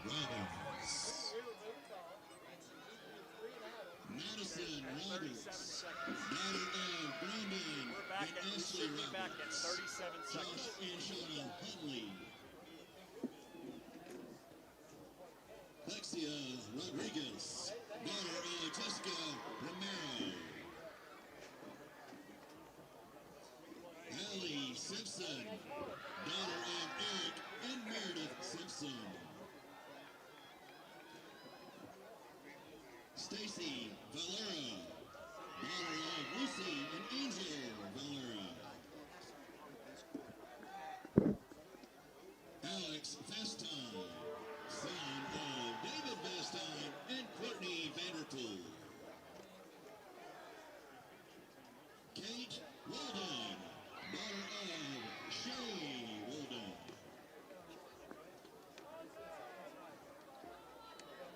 Ladies and gentlemen, please put your hands together for your class of 2026 Maryville High School Red Rebel Band members.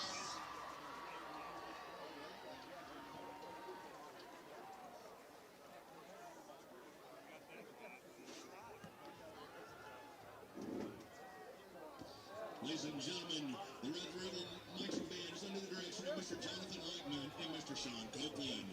The color guard instructors are Naomi Eichman and Don Lordo. Color guard instructors are Destiny Martis and Ryan Hart. The Maryville High School Red Rebel Marching Band is proud to recognize and thank our sponsors. These include Smoky Mountain Kona Ice, Great American Cookie Company, the Standridge Family, Smith Event Partner and Centers, Lads in Knoxville, and All Occasions Party Rentals. The Maryville High School Red Rebel Band thanks you.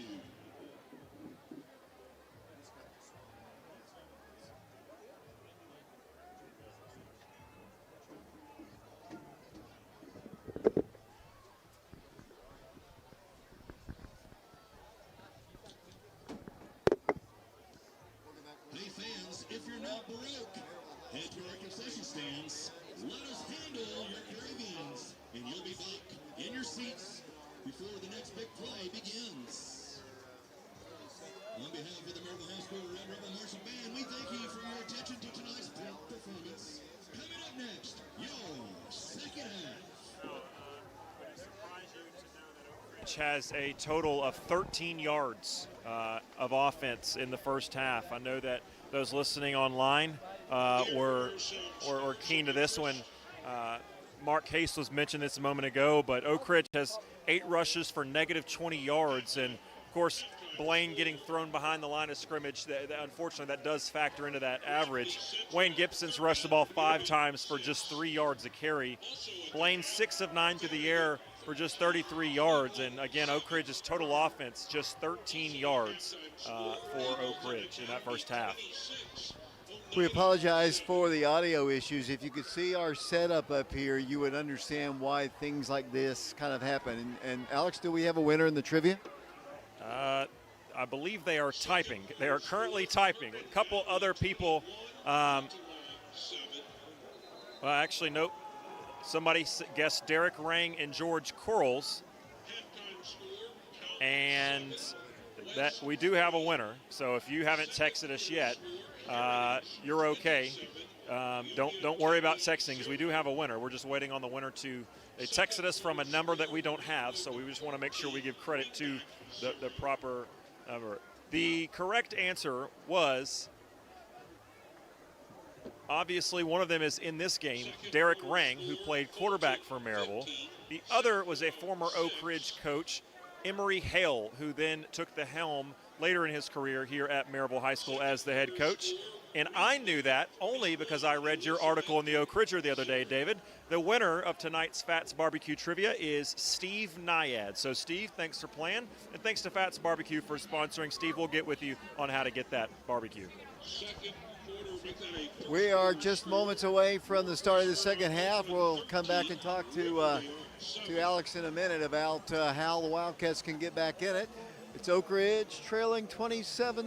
We're going to take a quick break. We'll be back with the second half in 60 seconds.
Welcome back once again to Maryville High School. The second half about to get set.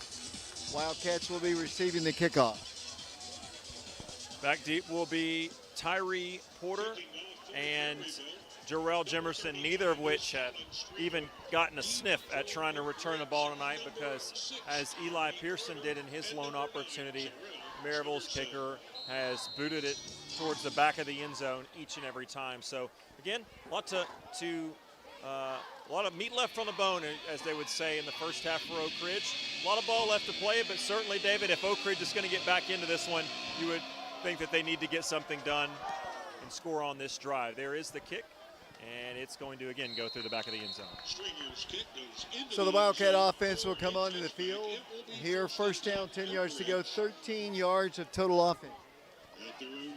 As the Wildcats trying to get something going. That's all I can say here is the Wildcats in their first drive were able to kind of move the ball, but then there was a kind of a questionable call made against the Wildcats on a turnover, and the Wildcats haven't had any field position really since. I mean, Eli had a great punt, which they still were able to score, and here come the Wildcats. First down, 10 yards to go. The ball is at the 20-yard line.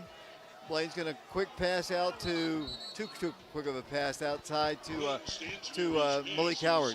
Well, the result of the play was not good because it's a completion, but the good news is a guy that is pivotal for this team on both defense and offense, Zayden Williams, who was shaken up early on that controversial fumble catch, no catch call. He is back in the game for the Wildcats. That's a great sign. Wildcats will have Adam Washington as a receiver, split to the left side. The Wildcats 3 guys to the right. Wayne Gibson is the running back. Second down, 10 yards to go. The ball at their own 20-yard line. In what has been all of Maryville. Blaine has time to throw. It's breaking down, goes across the way. Pass is caught for a 10-Bank of Oak Ridge first down. Across the 31-yard line. That is Zayden Williams on the reception. Yeah, just called his name, and all of a sudden he makes a play. He's got really soft hands. Nice job of just finding that open space. And again, Oak Ridge wants to run the football. Derek Rain, everybody kind of thinks, oh, he wants to throw the ball around. Yeah, he does. But he wants to run the football in this game right here. It's just not really been there. So we come out, this looks a lot like that first drive where they came out airing it out, David. From the 31-yard line, first down, 10 yards to go for the Wildcats. Blaine rolls, lots of pressure, avoids the sack, and then goes down. They just came in. I was talking to Keith Hyde a moment ago. Our offensive and defensive lines have just been overpowered on both sides of the ball. Overpowered, overwhelmed, however you want to say it. They've not held up. And a lot of times as an offense, you'll roll your quarterback out if you've got some pressure coming to kind of buy him an extra second. I think Oak Ridge has actually done better protecting the pocket when they've done straight dropbacks. When they've tried to roll out, these guys are just too quick. Second down, now 17 yards to go. What a deep drop. Here's a throw across the way, caught by Malik at the 35-yard line. It got a lot of the yardage back. It'll be still third down and about 6 yards to go. And you know it has to be affecting a quarterback, and you see it right there. There was really no pressure that time, but Blaine's 15 yards back. So the throw was for about 10 yards, but he actually threw that ball probably closer to 20 or 25 yards because he was dropping back so far in anticipation that the levies were going to break up front. But that time it was a good job holding up by the guys up front. We apologize for the interviews at halftime. They were really good interviews by our basketball guys. Third down, 5 yards to go. Ball is resting at the 35-yard line. Blaine, lots of pressure, quick pass, batted away. And then he throws him down after the play. I mean, that's a football play. It's fourth down. And I think the Wildcats really have to go for it. It certainly feels like it. I mean, because at this point, yeah, if you don't get it, you know, the score's going to get out of hand. But, I mean, it is out of hand, right? And so the later this game goes, the less likely you are to try to make a comeback and get into this game. So if there's a time, the time is now. So Coach Rang, he changed his mind last second. They are going to send the punt unit out. Less than 20 seconds on the play clock. They're going to have to get this thing off quickly. 27-0, play clock down to 14. 10:01 to play. The Wildcats, that sack was huge. 8 seconds to play on the go on the play clock. 5 seconds. 4, 3, low snap. Eli gets a good end-over-end kick. It's going to be fielded at the 30. Wildcats have got a lot of white shirts. There's a hole. They didn't call it, and boom! They are going to call it late. I think it's going to be a hold. It should have been a hold earlier on. Wildcats made a big stop. He didn't get much of a return that time. No, he didn't. And tremendous job by the punt coverage team. I say that because Eli had a nice kick, but he didn't get the height on it. So it didn't get that hang time to let the defense get down there. So he had a lot of time to work with. But Oak Ridge did a nice job staying in their lanes, keeping that integrity, and they didn't allow any openings because that's a guy who can take advantage of it if they did. Thankfully, David, you're right. The call came a little bit late, but it was the correct call. They did get the illegal block there on Maryville, so their worst starting field position they've had really since their first drive. They'll start this thing inside their own 30-yard line. Stepping the yardage back, but they've been able to move the ball. The Wildcats just haven't really figured it out yet. I mean, I know Coach Hawkins and his staff got together at halftime, and hopefully they shore up a few things. I still see Josiah McClure in the ball game for Zayden Williams, and which he's done okay.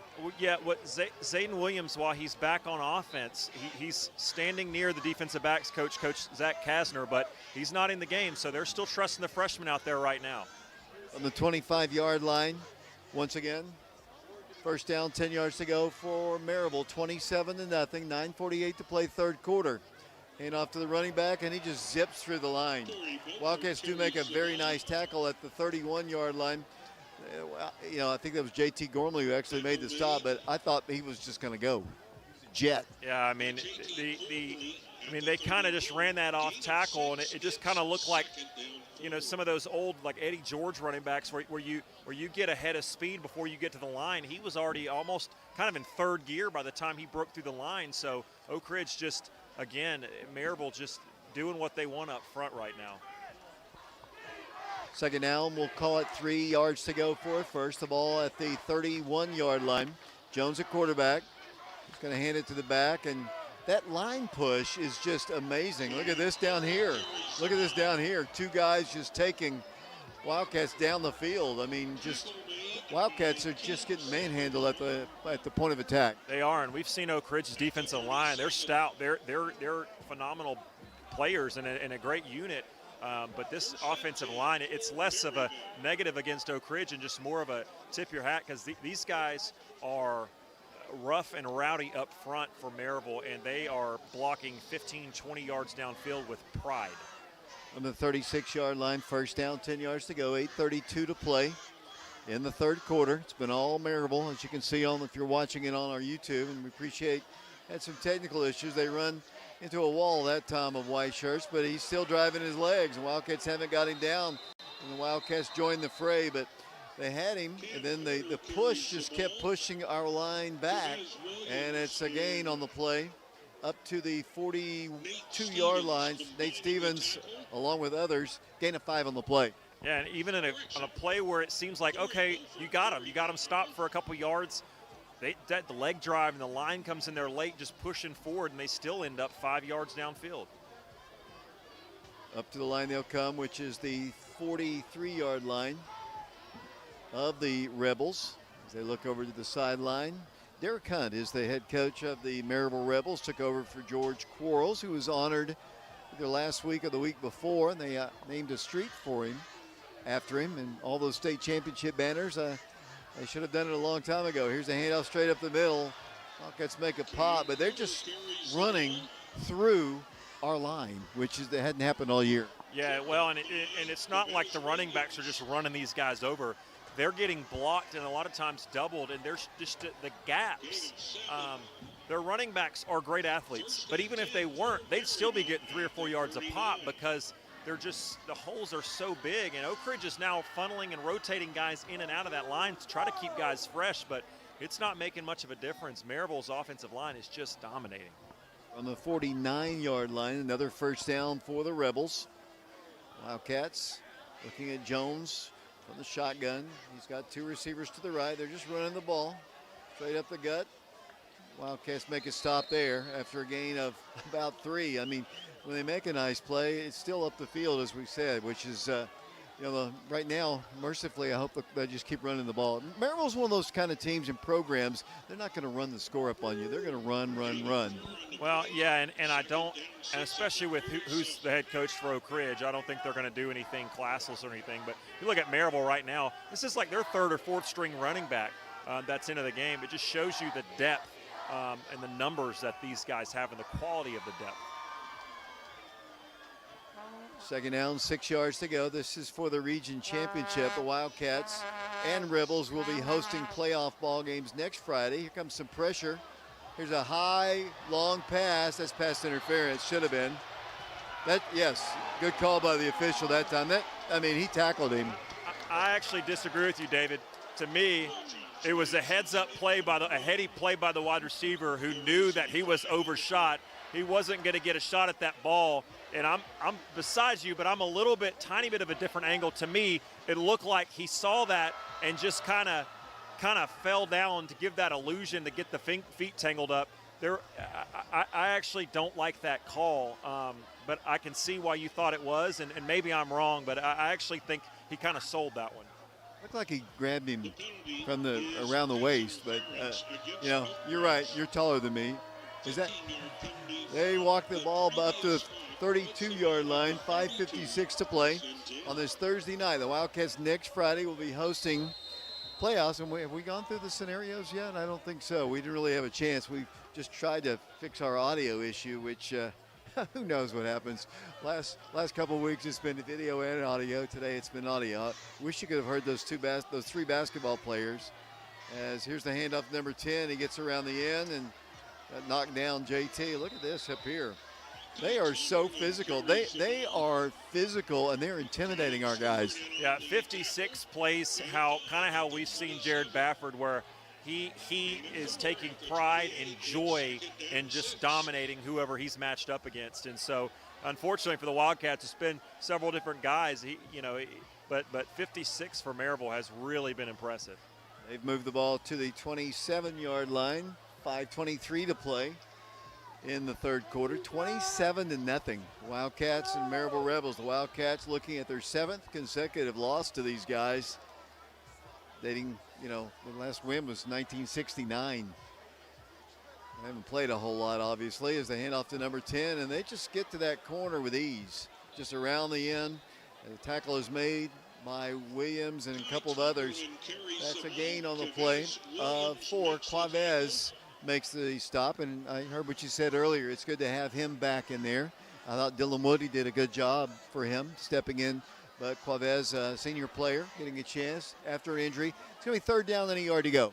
Yeah, this is it's nice to get some of these guys back. Obviously, you'd like to have the Will and Mill and everybody back to 100%, but, unfortunately, that's football, and this time of year, you just kind of have to play with the cards you're dealt, and right now, Oak Ridge, third down and 1. Let's see if they can kind of make a stop here. On the 23-yard line, the Wildcats still playing hard. I mean, it's not like they're not playing hard, obviously. And here comes some pressure. Number 4 gets the – no, they're going to move the ball forward up to around the 23-yard line. That with 4:06 to play.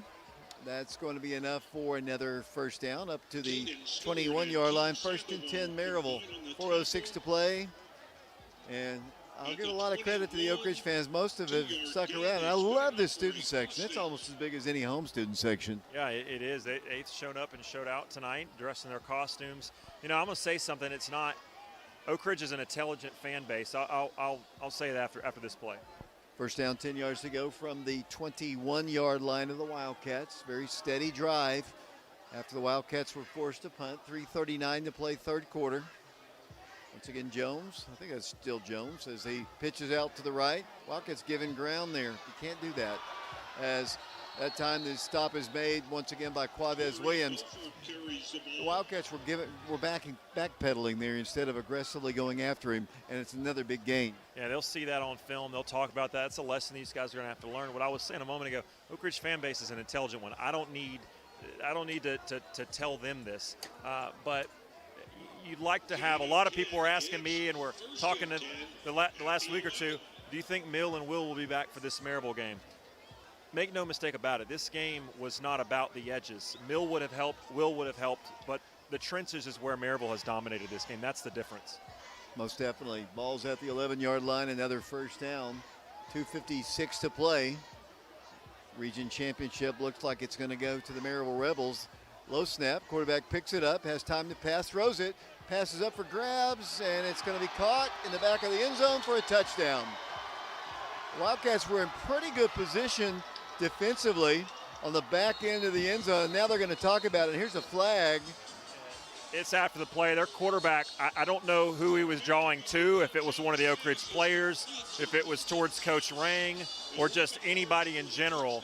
But for whatever reason, I haven't really seen him do much talking all game, but for whatever reason after that play, he decided to come over and just really start jawing, and the official let him go for a while, but kind of just gesturing over and really just smack talking, it appeared.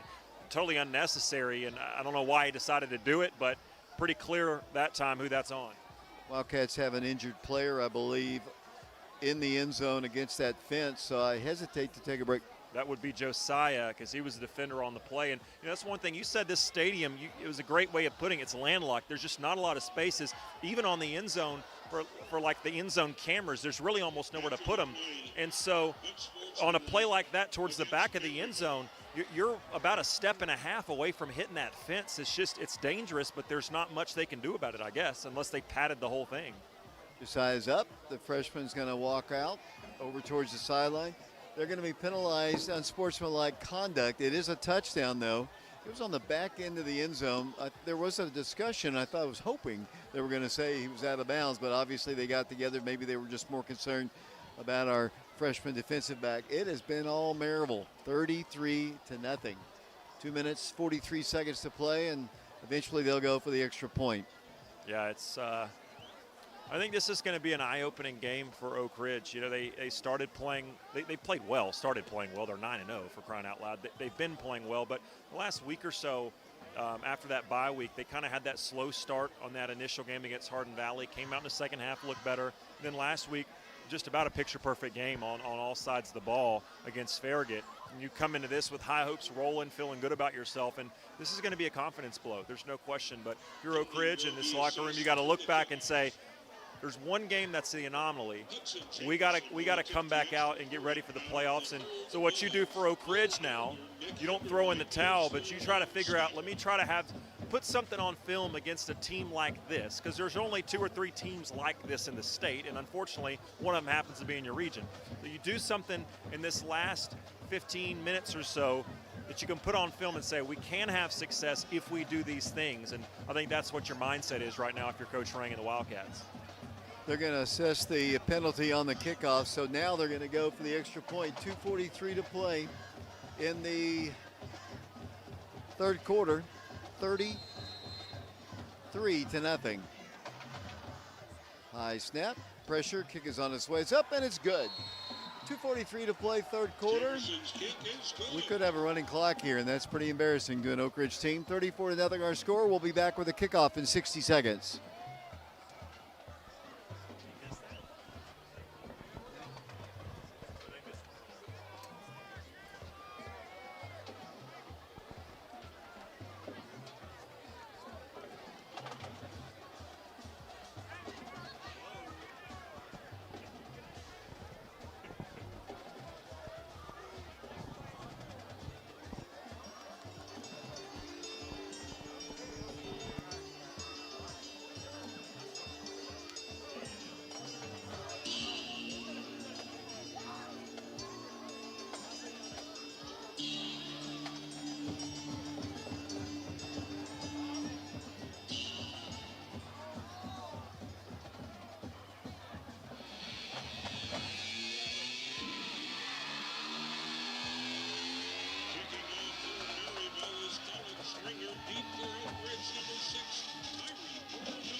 David Clary back here along with Alex Myers, Miles Bergen, Mike Sheehan, Preston Fetters, Caleb Jackson, Grayson Brown, along with David Urbanowitz. The Wildcats down 34-0. Right now you're playing for pride. You got to get on the scoreboard for one thing. Here's the kick. This, I think, could be returnable, and it will be at the 10, 15, 20, to the outside, 25, to the 27-yard line, and that is where the Wildcats will take over 1st and 10. We got some different playoff scenarios here. Jefferson County plays West Ridge tonight. If Dobyns-Bennett and West Ridge win, Dobyns-Bennett is the number 1, and the others will be determined. If Jefferson County wins and Dobyns-Bennett wins, then Dobyns-Bennett would place 1st, Jefferson County 2nd, Science Hill 3rd, and West Ridge 4th. So if Maryville wins tonight and Farragut wins, Maryville would place 1st, Oak Ridge would place 2nd, Bradley 3rd, and Farragut 4th. If Cleveland beats Farragut and Maryville wins tonight, first 2 would still be the same. Bradley would be 3rd, but instead of Farragut, it would be Bradley at 4th. Blaine to pass is incomplete. Really good defense there. Pass intended for Zayden Williams. Gotten away from Malik Howard a bit as the Wildcats, Blaine's just trying to find somebody he can throw it to. Yeah, I mean, it's just, it's easy to say throw it to Malik, but, I mean, one man can only do so much out there, and Oak Ridge has got capable receivers. It's just Blaine has not had the time. Really, you look at the difference. Blaine played about a perfect game last week. Blaine's the same guy he was last week. The difference is his jersey was very clean last week, and this time he's been roughed up a lot tonight. 2nd and 10. Cranks it up. Pass intended for Adam Washington is incomplete. And Oak Ridge fans wanted a flag, but that's not forthcoming. It'll be 3rd down and 10. And I'm going to say what a lot of fans are probably thinking. You want to put something on film. You want to play for pride. I get all that. But Blaine Stansbury just took an absolute shot there. We know Malik, what he's capable of, but we've already got guys banged up. I wonder after this series, as much as you want to put something on film and you want to play for pride, you got bigger goals than just this game, right? You've got a game next week, and you can't afford to lose any more of these guys. So as much as you want to do something well in this ball game offensively, I question if you keep him in after this series. 26 seconds to play. Blaine goes across the way. Pass is intercepted on a deflection at the 38-yard line with 18 seconds to play. Ball was deflected. There's so many black shirts there. There's just not a whole lot to do. And with the running clock right now, that's going to be the final play of the 3rd quarter. We'll take a break. We'll send it back to Brian Bennett. 34-0. Maryville back to Maryville in 2 minutes. 1st and 10 at the 39.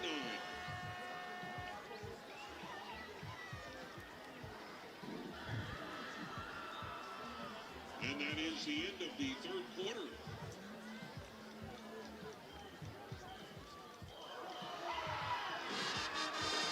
Ladies and gentlemen, it's time to get those phones out and turn on your flashlights and join our band in a celebration of red.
Welcome back once again to Maryville High School. Wildcats find themselves down 34-0 as we start play in the 4th quarter. Alex? Yeah, the playoffs begin for the Wildcats no matter the result of this game. It's next Friday. In order for us to stream the games live, we need to pay the rights fee to the TSSAA. We're asking for your help once again to do that. Fees to stream football playoff games are as follows. Round 1 next week, $400. Round 2 the following, $500. Round 3, $600. The Wildcats make it to the 4th round. It will cost us $700. If you could help us out or know a business that would like to, please contact us at dccatvoice@aol.com. First down play, they run for about a yard or two, not much more than that. We do have a running clock, so this 4th quarter is going to fly. It's going to fly, and I don't know that's the worst thing. As again, you want to do some things from a prideful standpoint, but as soon as this game ends, Oak Ridge's focus is going to go to the 1st round of the playoffs, and so you need these guys healthy. We're going to get some substitutions in. Woody's back there at safety now, getting some time as well. 2nd down, 10 yards to go, no gain on the previous play. They have stopped the clock. Now it starts once again. New quarterback in the ball game is number 9.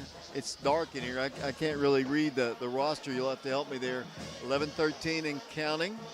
Quarterback hands it to the back, and he He moves the ball for a gain of about 3. It'll be 3rd down and 7 yards to go. He's sophomore Tyler Sigmund, and he's kind of thin, but he is a big dude. I'm 6'2", 6'3", and he's got me by an inch and a half, 2 inches. He's a solid 6'4", 6'5" at quarterback, and you can see him. The camera's on him right now. He's the biggest one. He's bigger than the tight end, bigger than any lineman. He is a big kid, and looks like he has a promising future, just a sophomore. The Wildcats have Joey Marin-Ship in the ball game right now on the line. 3rd down, 7 yards to go. 10:35 and counting. The Wildcats would love to get their hands on the ball once again and stop this running clock. As he's going to drop back to pass. There's some holding. They didn't call it. Quarterback's running, and he is sacked right at the 35-yard line. It'll be 4th down facing Maryville.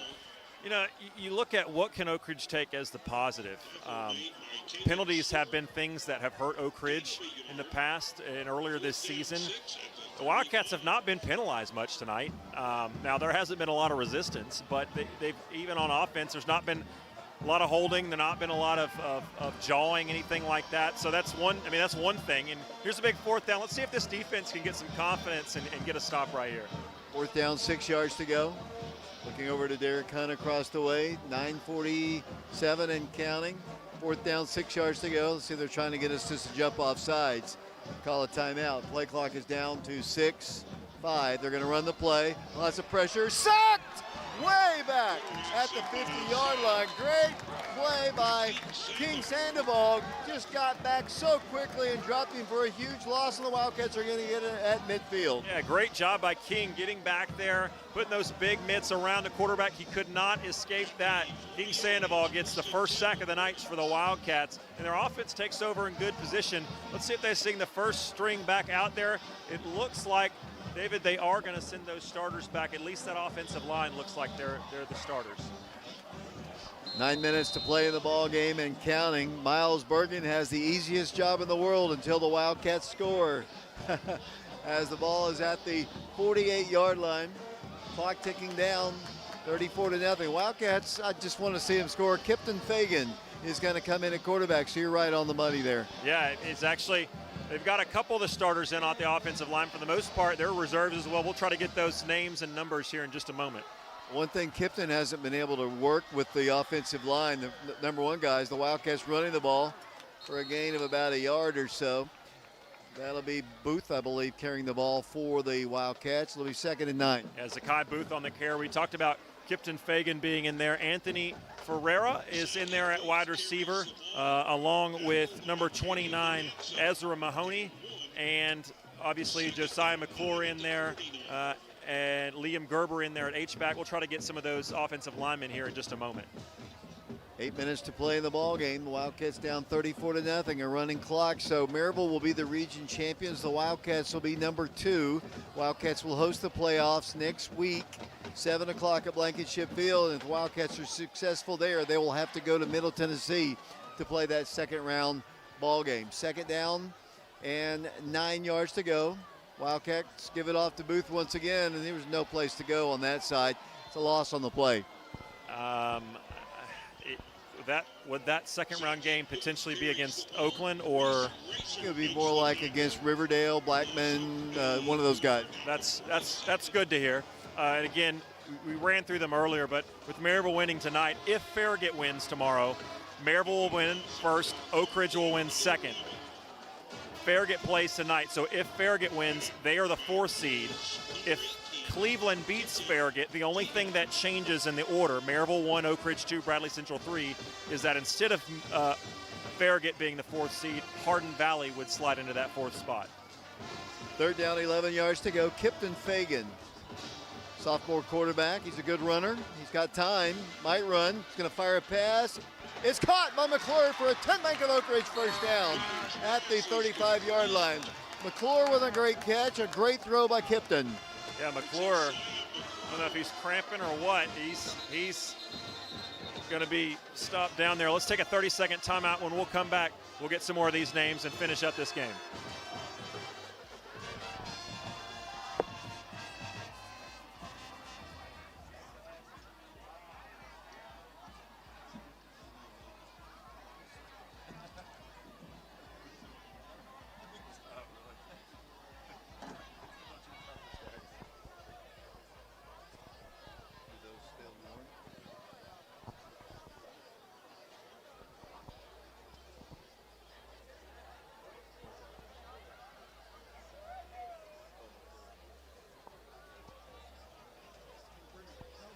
David Clary back here along with Alex Myers. Mike Sheehan's with us as well. We haven't really had much of a chance to talk to Mike tonight, but he is here. Our broadcast area is just not really conducive. We're with the film crew for the school. We've got the coaches up here. We've got the other crew that's broadcasting the ball game. Well, they're so nice and comfy up in their nice warm press box. I was going to say, not just comfy, they're warm. Thankfully, Josiah looks like he's going to be all right. A couple of other names in there, a few names up front. Caden Chipman, Hudson Edwards, Gabe Arrington in there as well. And there's a number 88 that looks like he's in the ball game. Unfortunately, we do not have an 88 on our copy of our roster, but I'm sure, David, with your knowledge and your ability, we can probably find that out in just a moment. Again, 6:27 left. It's 1st and 10 Wildcats as number 88 is Oliver Pagel or Pagel. Pagel, I guess. It'll be first down, 10 yards to go. Ball is at the place roll in the junior varsity ball games. Kipton's going to run it himself. Moves the ball, 30, 25. Out of bounds he goes at the 25-yard line. That is another 10 back of Oak Ridge first down. 6:07 to play. Wildcats desperately would love to get on the board here. Yeah, I think they had that long streak for years and years where they hadn't been shut out. And maybe in the Scott Cummings year, they were shut out against Farragut. I remember that game. That's the last time that's happened. Obviously, with Coach Rang and his scoring prowess, that has not really been a thing. But it's a threat right now, so nothing else. Like you said, for pride, you want to try to get on the board here. The only two shutouts the Wildcats have had since 1993 are both against Farragut, which is kind of unusual. Down to 5 minutes, 35 seconds and counting. The Wildcats first down, 10 yards to go. Adam Washington back in as a receiver.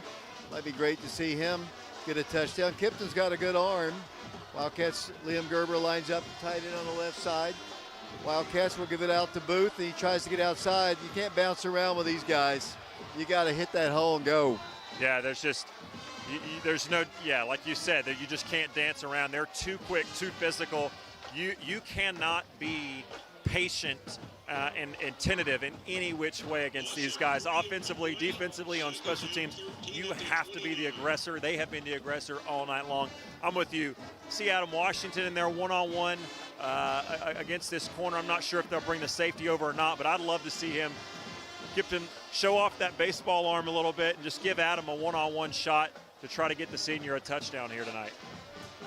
You're listening on the radio. 4 minutes and 35 seconds to play in this football game. The Wildcats on top, trailing 34-0. Wildcats, if they can get a touchdown here, that would stop the running clock. As Kipton Fagan's got the ball at the 29-yard line. Kipton's running, moves the ball for a good gain across the 25 up to the 23. It's too late to take notes now, but if you see what Kipton's doing, why he's having success, just look at the two last plays. Booth's got a great future, but he didn't have much there, and he tried to bounce it out, and it didn't work. Kipton didn't have much there, but he planted his foot and got north and south and just kind of dove forward and was able to get 4 or 5 yards there. And so that's what you have to do against these guys. And they're disciplined, they're tough. You're not going to gash these guys, period, even with Mill in there today. But if you're going to have success, you've got to get north and south pretty quickly. And Kipton did a nice job right there. 3 receivers split to the right. We're down to 3:41 and counting. Wildcats third down, 8 yards to go. Well, they might give Eli Pearson a chance to go for a very long field goal as Kipton breaks the tackle, gets to the outside, lowers his shoulder, goes across the 20, goes out of bounds at the 19-yard line. Yeah, he just ran a Maryville defender over. Not sure you want your quarterback getting into a habit of doing that, but certainly impressive and gets Oak Ridge right up next to that first down. They only got about 2 yards to go here. And Coach Rang says, we're going to keep the pedal on the metal. We're going to try to get this with our offense. I'm like you. I wondered, would he try to send Eli out there for kind of a mercy field goal? But I think at this point, you keep the offense out and see if you can punch one in. I agree. I mean, field goal still won't stop the clock, so it won't really matter. They need a first down right here. It's 4th down, 2 yards to go, 2:49 and counting. In all Maryville since the opening drive.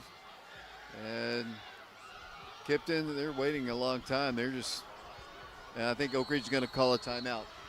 We'll have the post-game show. Coach Derek Rang will be interviewed. I don't look forward to that interview. That's why Alex Myers is going to go down there and do it.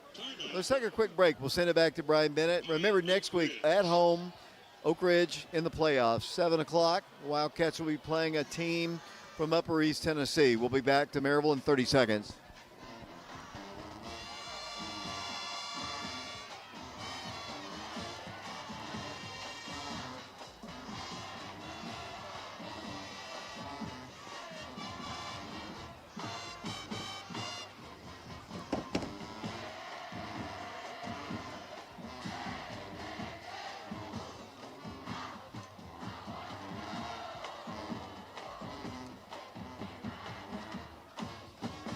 Ladies and gentlemen, this announcement, please check your pocket. We have found a key fob. Welcome back once again to If it's yours, Maryville High School. The Wildcats trailing 34-0, 2:34 to play, have it 4th down and 2 yards to go. Yeah, and they keep the offense. I wondered if they'd call a timeout and try to get a chip shot field goal, but no, they just wanted to make sure they were on the same page there and try to get this conversion. Looks like a power set here with Liam Gerber in. Potential running play. We'll see what they do. Herrera's in the ball game. Ezra Mahoney. They're going to run the ball, and they're going to pick up a 10-back of Oak Ridge first down at the 15-yard line. And Kipton Fagan is going to run out of here easily as the best rusher for Oak Ridge tonight.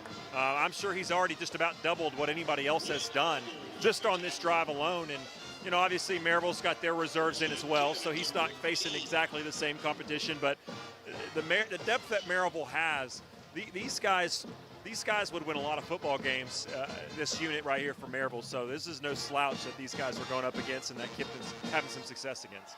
Wish we'd go a little bit quicker here, actually, as we're down under 2 minutes to go. First down, 10 yards to go at the Maryville 14. Kipton running again, moves the ball to around the 11-yard line. I wish they'd just get up and go. I want them to score. Yeah, I'd like to see it too. And I know Kipton slipped right there. We've had some people watching YouTube that say the field looks like it's soaking wet. It's not. It's just the way the light's kind of reflecting off of the turf here.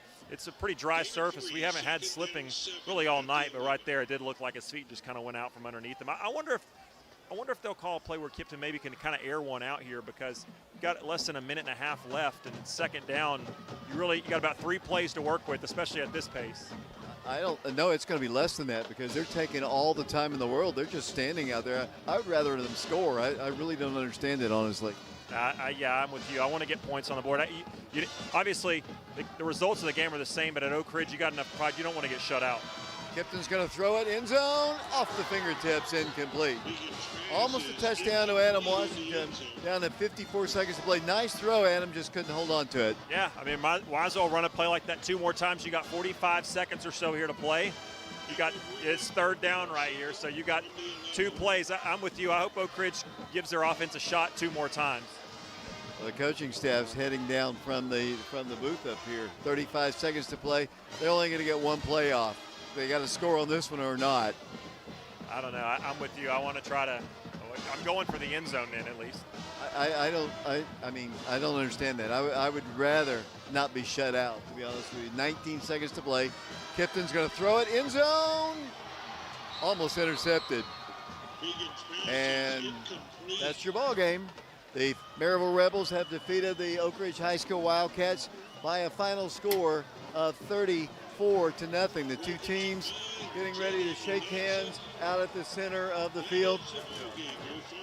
Let me get Mike Sheehan over here as Alex Myers is heading down to talk to Coach Rang.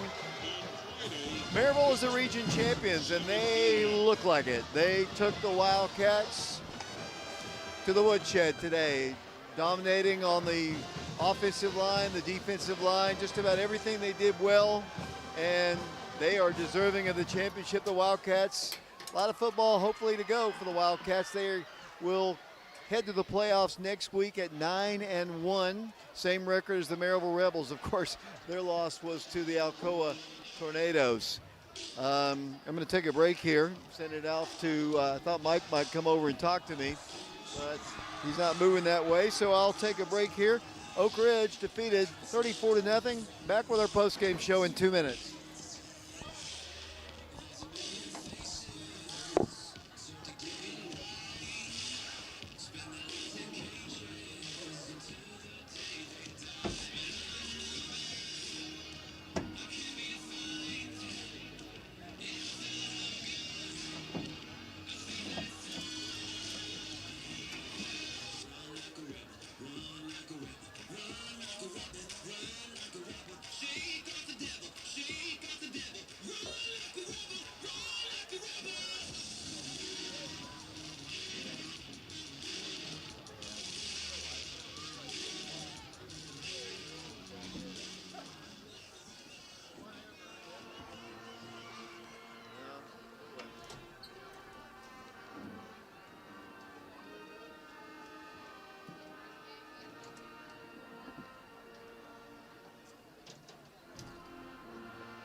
Welcome back once again to Maryville High School, where the Maryville Rebels have just defeated the Wildcats to win the region championship. Mike, tough night for the Wildcats. Absolutely. It's been a long time since we've been shut out, David, especially in a year like we've had this year. I don't know, it's hard to explain sometimes, but Maryville is a very good team. I'll be honest, it wouldn't surprise me a whole lot if they didn't end up winning the state championship after the performance they had against a very good Wildcat team here tonight in Maryville. Coach Rang having a long conversation. You know, the season's not over, and that's what he's got to just tell them, and I'm sure he's telling them right now, you know, we got a playoff ball game. This game, you want to win a championship, and they were exposed. A lot of our issues were exposed tonight, but you know, it's all 0-0 starting Friday as the Wildcats have playoff aspirations. They want to have a nice long run, and you know that's still in front of them. Yeah, who's to say we can't come back and win the state championship? I sure hope we can. You know, they can't get down. They just got to keep plugging. They have a really good team. They just did not have a very good night. And I don't know if it was the weather change, whatever. I mean, it's been like a 20-degree change in temperature, and that can affect you. I'll tell you, it's cold out here. That ball's harder. Your hands are colder. Your joints are stiffer, whatever. But anyway, Maryville performed us tonight. But that doesn't mean we can't come back and win a lot of games. We can still win on as far as we can go, hopefully, to the state championship, David. Got to play better. Got to do better on the line of scrimmage. Absolutely we do. You were a lineman. You know, both sides of the ball, we just got whipped. Yeah, we did. No doubt about it. I mean, those guys up front for Maryville were bigger than we were. They're stronger, and they look more, I don't know, talented. It's about the best thing I can really say. Those guys look really good. But, you know, who's to say we can't come back? You know, I really love this team, and I want them to do well. Let's go down to Alex Myers. He's getting ready to speak to the head coach of the Wildcats, Coach Derek Rang. Take it away, Alex. Thanks, guys. Down here on the field with Coach Rang. Coach, I know you got some notes on your team. I'm sure that some things you've got to be better at. But first and foremost, just incredible team over there. We know the history with what this program has done, but they were as good as advertised. That's a really good football team. Yeah, we got crushed. I mean, how else can you say it? We got whipped. I mean, physically, mentally. We got bullied. I mean, just kind of got beat bad, and I was kind of hoping that wouldn't happen. Anytime you come over here and play them, that there's the possibility of that happening, just with everything that's kind of happened here the past 25 years. But we just didn't have it, and it was pretty ugly. Line of scrimmage to me, and David, we were talking about during the game, to me that was a difference. Obviously they got skilled players, you got playmakers, but the line of scrimmage, an area that's been a strength for you guys all season, it seemed like they were winning that battle up front. What would you see up there with that matchup? Yeah, we got beat everywhere. I mean, it wasn't just a line of scrimmage thing. There just was nothing competitive about the game. You know, we felt like, defensively, could we hem him up a little bit? And at times we did that, and then at times they kind of chunk us. And, quarterback did a great job for them. He was locked in. And, but yeah, there just wasn't really anything. I mean, you can argue line of scrimmage, whatever. We just got beat. It was a beat down, 4-quarter beat down. And, it's just the reality of it.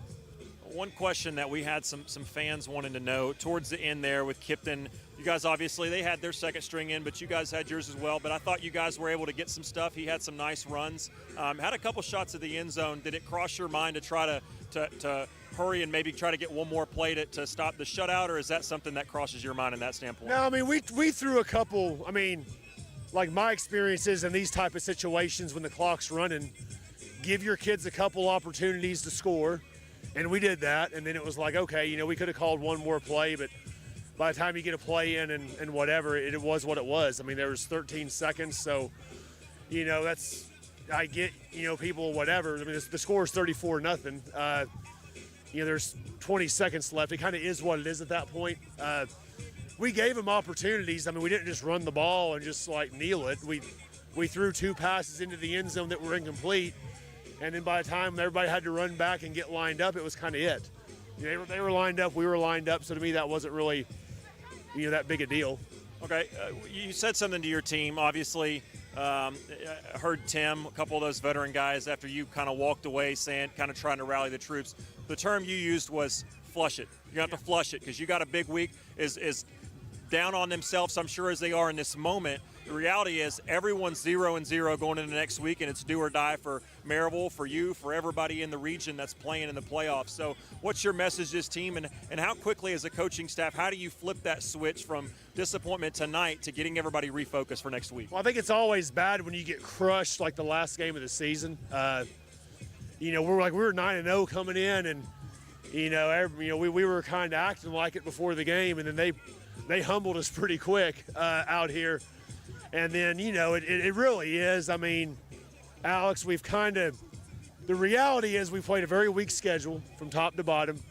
We've not played many very good football teams. And then now the playoffs have started. We'll see somebody who's pretty good in round one.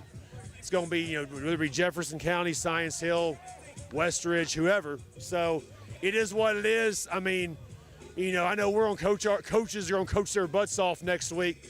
Hopefully the guys respond to keep it going one more week. We're in the playoffs now. It's do or die. You can't sulk about Maryville. It's like a new opportunity. But we got to find a way to get it done next week. Coach, I'm sure you always would rather be with your team celebrating than talking to me even after wins, but I know after losses it's not fun, but I really appreciate the class that you take and make sure and talk to us even after a game that's maybe not so happy. It is what it is. It's part of the job. You got to own it, and I own it, and I take unfortunately, we just got our brains beat in tonight, and I guess as a coaching staff, we really don't have any time to fix anything because we're playing the playoffs, so I guess I just got to do a better job coaching, and hopefully we can motivate them next week to get a win. Hey, Coach, appreciate you. Hey, congratulations, 9-1, a great season. We'll talk to you next week. Thank y'all. David, back to you. Thanks a lot, Alex. We're going to take a quick timeout. Mark is still working on the stats, I do believe, and we'll be continuing our Laura Lynn Green State Farm postgame show with a look at the final statistics following this 2-minute timeout.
Welcome back once again to Maryville High School. The Wildcats have been defeated by the Maryville Rebels by a final score of 34-0.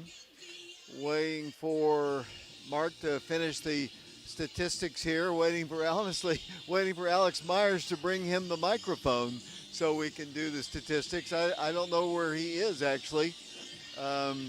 Anybody find Alex Myers? He's got the microphone down on the field. Final score of the ball game, though, the Wildcats were defeated 34-0. Mike, tough loss. But as we said just a moment ago, we got the playoffs in front of us. You got to regroup, have a little extra time to get rested, and we don't know who we're going to play. There's games that have to be played.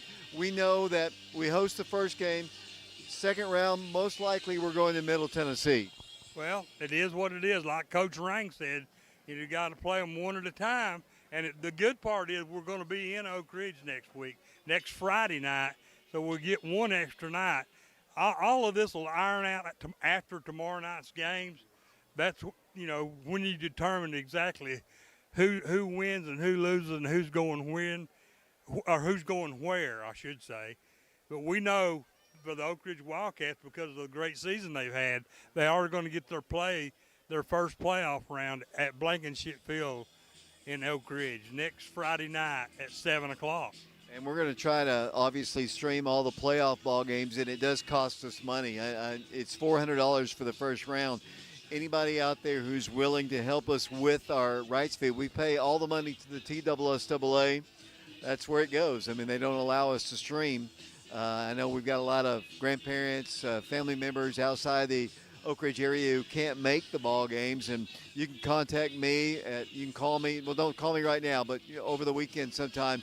My number is 865-310-7207, or you can text me or call, whatever you want to do, or send an email. There's Alex Myers. About time. Let's give the mic over to Marquez. He's got the final statistics.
Test 1 2. Test 1 2. Test 1 2.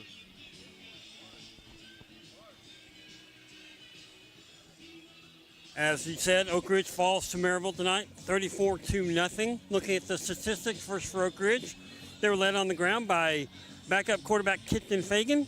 He had 5 carries for 28 yards. Wayne Gibson, 5 carries for 3 yards.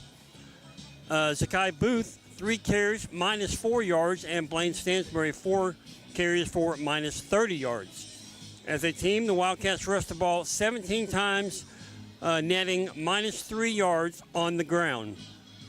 Through the air, Wildcats much more successful. Blaine Stansbury, starting quarterback for the Wildcats, he was 8 of 16 for 56 yards. He did have 1 interception. Also, late in the ball game, Kipton Fagan, he was 1 of 3 for 17 yards. As a team, the Wildcats were 9 of 19 for 73 yards with 1 interception. Receiving for the Wildcats, they were led by Zayden Williams, 2 receptions for 18 yards. Malik Howard, also 2 receptions for 18 yards. Josiah McClure, he had a 17-yard reception. Will Presley, he did not play. I'll have to check that. There's a 12-yard reception that I'm missing, somebody. Adam Washington, 2 receptions for 9 yards, and Jarrell Jimerson, 1 reception for minus 1 yard. So as a team, the Wildcats on the ground, they had -3 yards through the air, 73 yards for a total offense tonight of 70 yards. Wildcats had 7 first downs in the ballgame. They were penalized twice for 20 yards. Now looking at Maryville, they were led on the ground by number 4, Cam Porter, 10 carries for 61 yards. Will Jones, 5 carries for 29 yards. Torrey Beaufort had 4 carries for 28 yards. Ty Tomberlin had 3 carries for 13 yards. Brenton Campbell, 2 carries for 3 yards. And Cohen Babley, 2 carries for 1 yard. And then the quarterback who came in late for them, Tyler Sigmund, 2 carries, netting -12 yards. That was a 13-yard sack that he took. So as a team, the Rebels carried the ball 28 times, gaining 123 yards on the ground. Through the air, the Rebels starting quarterback Will Jones, he was 13 of 15 for 113 yards. Torrey Beaumont, he was 1 of 1 for 21 yards. That was for a touchdown to Will Jones. Receiving for the Rebels, they were led by Colton Faust. He had 33 yards on 4 receptions. Tony Beaufort, 31 yards on 4 receptions. Max Sir, he had a 24-yard reception. Will Jones, a 21-yard reception. Julian Douglas, 2 receptions for 27 yards. Hudson Jamerson had a 5-yard reception, and Cohen Babley had a 3-yard reception. So as a team, the Rebels had 123 yards on the ground, 134 yards through the air for a total offense tonight of 257 yards. They had 22 first downs. They also were penalized 2 times for 30 yards. So looking at the team side by side, rushing yards, Oak Ridge -3, Maryville 123. Passing yards, Oak Ridge was 73, Maryville 134. Total offense, Oak Ridge had 70. Total offensive yards, Maryville had 257. First downs, Oak Ridge had 7, Maryville 22. Penalties, each team penalized twice. Oak Ridge for 20 yards, Maryville for 30 yards. Again, Maryville victorious over the Wildcats tonight by a final score of 35-0. David? Thanks a lot, Mark. Final score of the ball game, 34-0. Alex, it wasn't a pretty sight, but as Mike and I were talking about, you got to flush it. I mean, it's the only thing you can say. You got the playoffs beginning Friday, 7 o'clock, against a team to be determined later. Coach Rings kind of convinced it might be Science Hill, but we'll see. There are a lot of games to be played. But either way, the Wildcats, they'll be back at home, a chance to regroup and, just kind of put this one out of your mind. Well, that's the only option. If you linger on this one, like Coach Rang said, I mean, fact of the matter is, if you're for the most part in the state of Tennessee, if you make the playoffs, you're a pretty good ball team. So if you let it linger, you could drop next week's game. Versus the reality is, this is a team that should have aspirations to make it to the state championship. Now, again, there's teams out there like the Oaklands of the world, like the Maryvilles of the world, that will be really, really tough matchups if you have to play them. But they've got to play tough teams every week too. So all you can control is what you can control, and that's yourself and your games. And so the only option for Oak Ridge to get out is to get back off the mat. It'll be a test of wills because, again, like Coach Rang was alluding to, with the schedule Oak Ridge has played, they've not been in this situation. At no point, I mean, Maryville's had to get up off the mat after a loss before.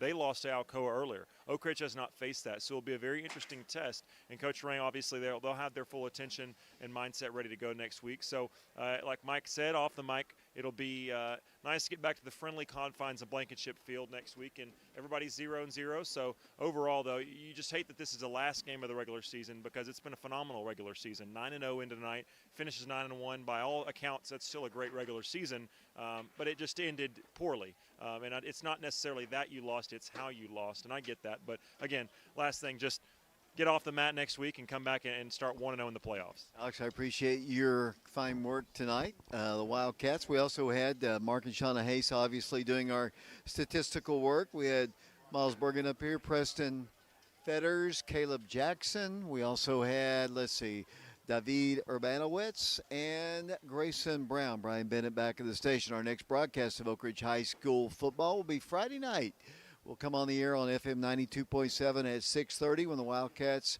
are in the first round of the playoffs at Blanket.